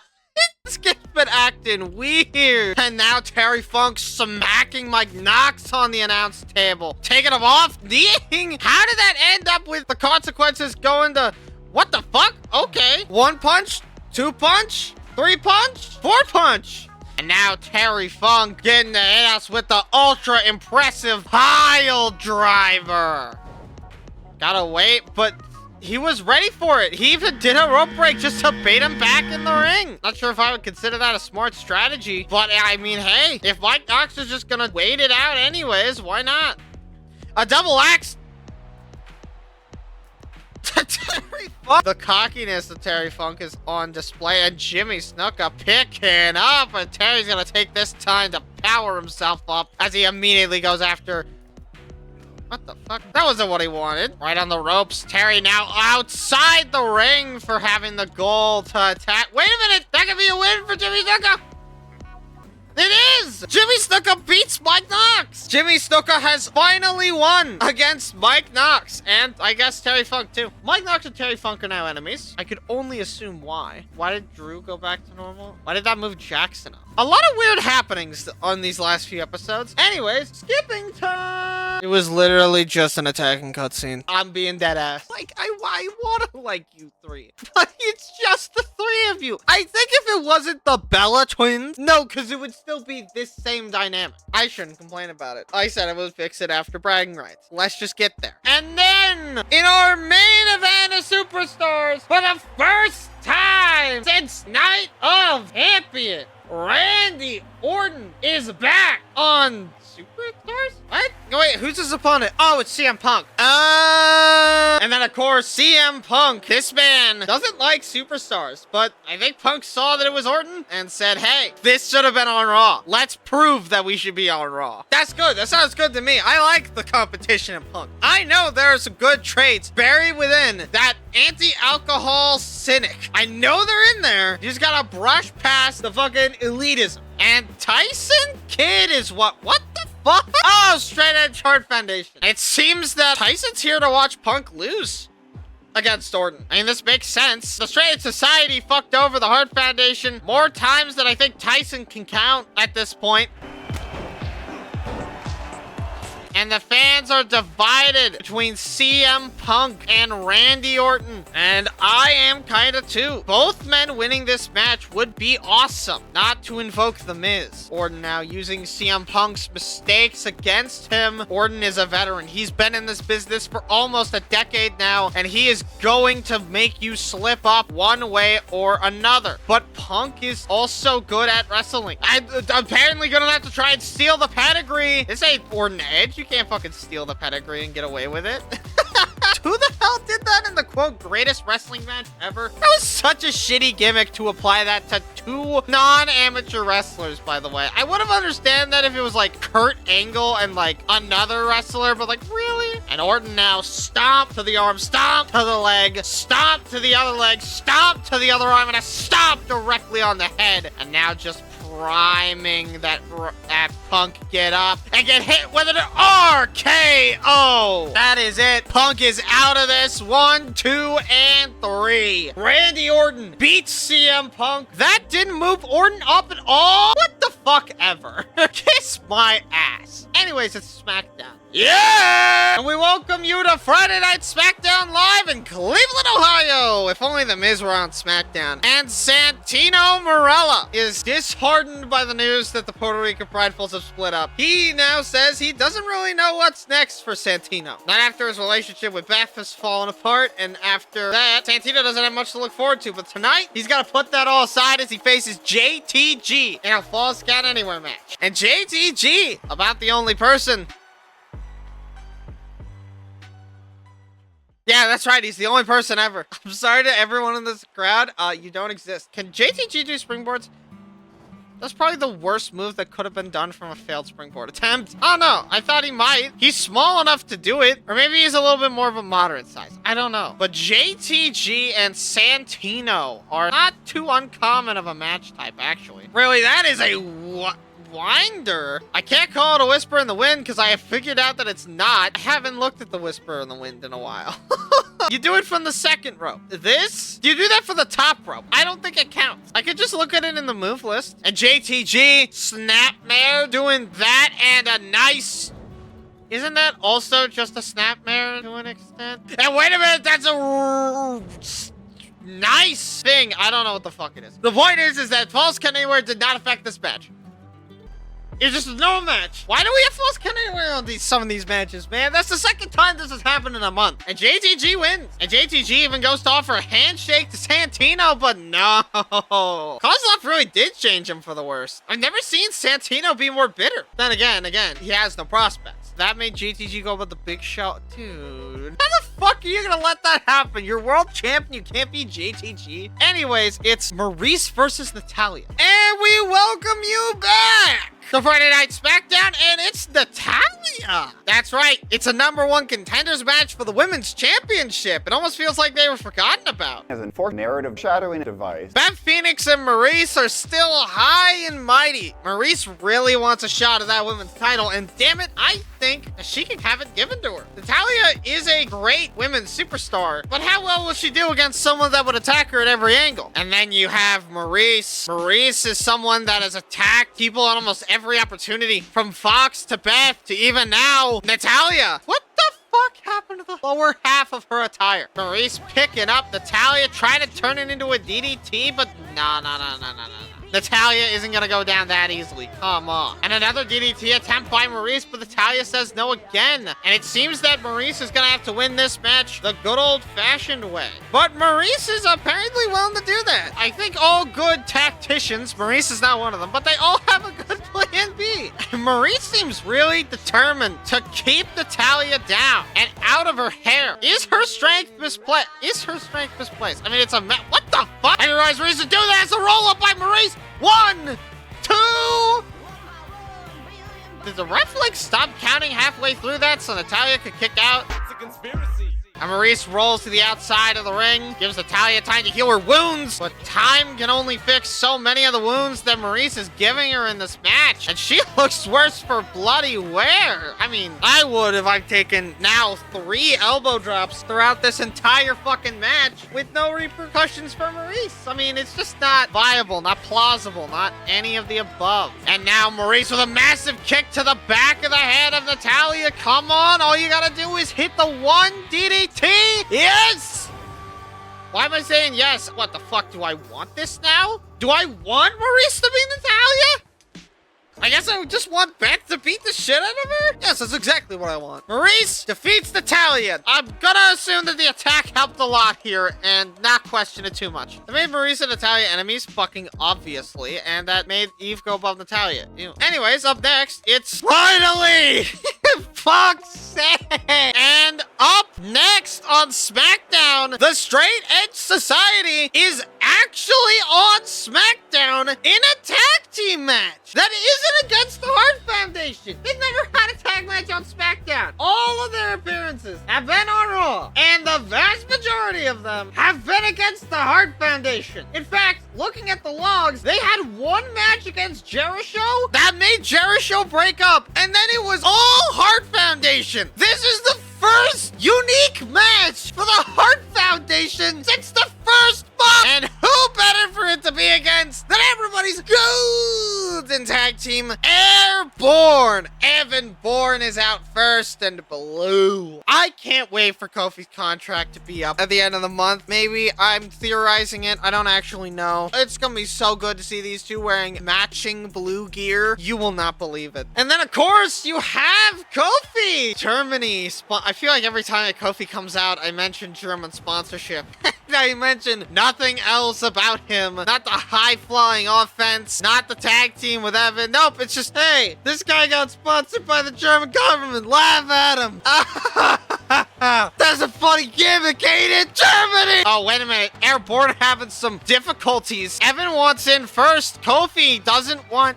Are we really trying to do an Airborne split angle when there's fucking 5 tag teams? Are you fucking serious? Fuck you. And Evan Bourne rolls down and attacks Luke Gallows. And then why not for good measure just never mind. Okay, Punk was too far away, but he had the idea. And you know what? It was pretty fucking good. Evan usually tags in first in these matches. Kofi thought he would do it better by himself, apparently. I don't know why these two are actually getting hot-headed at each other now when they're finally fighting in a tag team. It kind of seems forced in my humble opinion, but maybe that's just because I want these two to succeed. I don't know. It could be the case.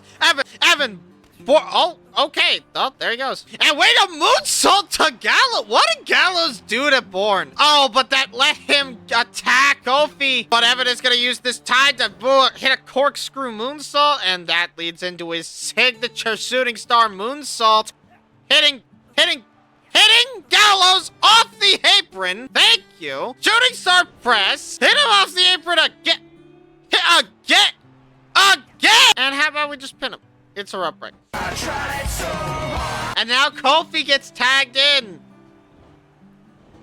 What? Okay, but Kofi is not gonna let Gallows get tagged. Thank you, fucking Jesus McKelly. Oh my god, that took 6 years. Why did it take so long for me to get one successful knock off the apron? And now Kofi Kingston, wait, it's time for the boom drop. Wait a minute. The SOS. Try not to. Evan gets the successful knock off the apron.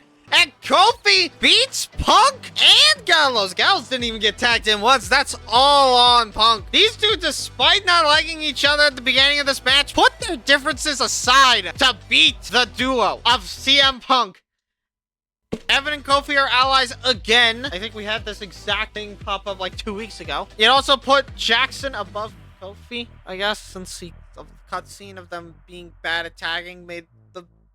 What? And we welcome you to the main event of Friday Night SmackDown. And Chris Jericho and Taker are gonna go... I forgot to do the fucking thing. Jericho and Taker are going one-on-one one more time before Hell in a Cell. Jericho and Taker last week provided no definitive winner, but Taker won't let that be definitive either, as he attacks Jericho before the bell. I mean, last week they had a back and forth match, but at the end, Jericho hit Taker with a bell, and that caused the match to be completely thrown out as a DQ win for Taker. So tonight, it appears that Taker looked to get revenge against Jericho, but it seems that Jericho is going to have yet another dominant performance against Jericho here tonight. Jericho isn't going to dominate himself, although if this was his world, he'd probably dominate himself. What the fuck does that even mean? But yeah, Jericho would take down himself to make himself look better if given the chance. I think this analogy becomes more and more confusing the more I talk about it. Wait a minute, that's a chokeslam straight to Chris Jericho! And it might be the beginning of that Big Show! What the fuck? Wait a minute, he's trying to pick him up doing the tombstone pile driver. But no. And now he elbows him, and with every elbow comes a leg drop. The ref is telling Big Show to get out of the ring, throwing him away. But Taker just won't let him leave, harvesting every molecule of Big Show for everything that he's worth. And he wants answers. And damn it, if Taker isn't gonna give him those answers, but an elbow. Wait a minute. This could potentially be a soft sentence for Big Show, but no. Every excuse. Wait, on the concrete? On the concrete floor! And now finally trying to hit Jericho with something lasting, but no, the last ride does not hit. Pedigree by Jericho? What the hell? But no. But taking that momentum and turning it into the world-famous tombstone pile driver. And Big Show is nowhere to be found as Taker beats Jericho. Damn, what a three-way that I will have to do again. And wait, Taker beat Jericho, but it seems that Taker's not done. And he stomps on Jericho, attacking him when he came in, attacking him after he left. What a bad end for this episode of SmackDown. And he's gonna have to fight Big Show in 2 days. Thank God. Title matches are consistent. This is the first pay-per-view where I haven't had to do anything. Thank fuck. I guess we're skipping a title match at a pay-per-view. And we welcome you to Hell in a Cell in New Jersey. And up first, the Intercontinental Champion Primo is going to defend his IC title against Evan Bourne. I can't believe that Primo actually got this to happen. Well, I should say Primo. I can't believe Evan Bourne had this happen. I mean, it looks so good for Evan Bourne. And now he's getting a shot at the IC title. Kofi fell first. Primo looks to take out Bourne. Can Evan take down Primo? I mean, he's been on fire, so I would hope so. Primo and Evan Bourne, two of WWE's fittest mid-carders. That's an insult, not a compliment. Best mid-carders go one-on-one to determine who is better. And now Primo is immediately running at Evan. In order to beat Evan, you have to be just as fast, if not faster, than Evan Bourne. That is what Primo has been learning after he watched Bourne a couple weeks ago on SmackDown. Speed is key and not missing, but mostly speed. If you can make it to where Evan Bourne can't get in any offense, there will be no need for Evan to worry about the speed of Evan's offense. It's a very simple equation, but that doesn't mean that it is impossible for Evan to get something in. You just have to be ready to counter it when it does appear. And ignore that artifacting. That two moonsault off of the middle rope, and Primo is really taking this advice to heart. And another moonsault. What is going on? And immediately sending him into the ropes, and now just, what is he doing? Oh, he's locking the leg around the rope. And now Primo with a diving headbutt to Evan Bourne. Just like that. Wait, Evan, right in the kick is what cost him backstabber. And that is it? Yes, it is. He's not close enough to the ropes. Primo beats Evan clean as a damn whistle. How did Primo do this? I don't know, but he beat Evan Bourne. That's what matters. That put Primo at 3. Okay, somebody needs to nerf this bozo. How is he higher than 10? How has he been higher than 10 this whole time? Okay, and that did move Evan Bourne down. Up next, the rematch from SummerSlam. Sheamus Kane again. The United States champion Sheamus is gonna take on Kane again. Now, last time at SummerSlam, Kane beat up 2 people in a triple threat match, and Sheamus dealt with him. He did put him through the announce table, so there was a little bit of struggle, but Sheamus did take care of Kane. But now Kane looks even more unstoppable. Just like this game when it crashed. And Kane now sits, but wait, Sheamus isn't in.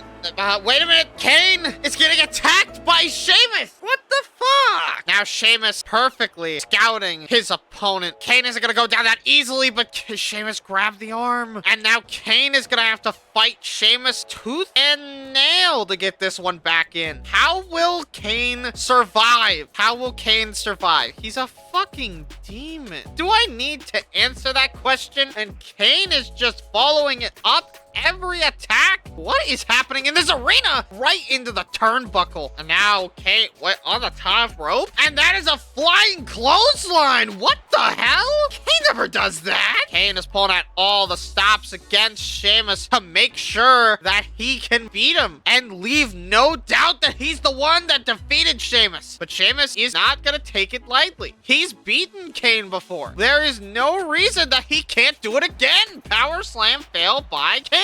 I think really what matters here is if Sheamus is okay with losing to someone he's already beaten. Because the reality of the situation is Kane looks more dominant than ever. And I don't think it's gonna be too far-fetched to say that if Kane doesn't beat Sheamus tonight, Kane will just keep coming back again and again until eventually he beats Sheamus. And now the fans are chanting for Sheamus. They want him to win. They don't want the demon to come out. They want Sheamus to continue his fight back, and he's giving it to him with a massive German suplex. And now Kane finally just sending him to the floor. Taking up, okay. Wait a minute, Kane?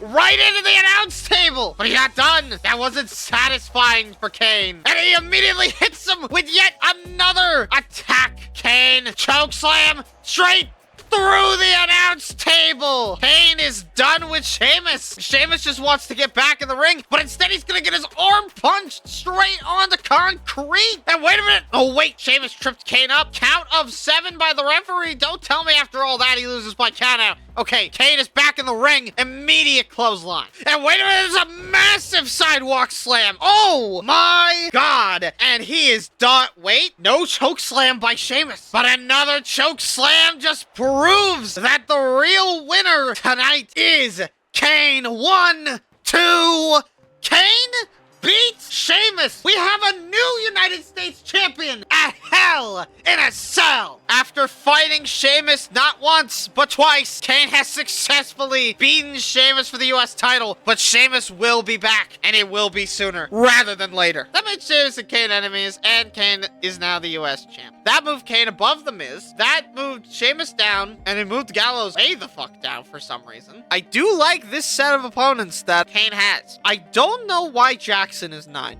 Anyways, I get to skip a match in a pay-per-view. This is fucking stupid. Hey guys, guess what? It was an attacking cutscene and then a finisher. I fucking hate this shit.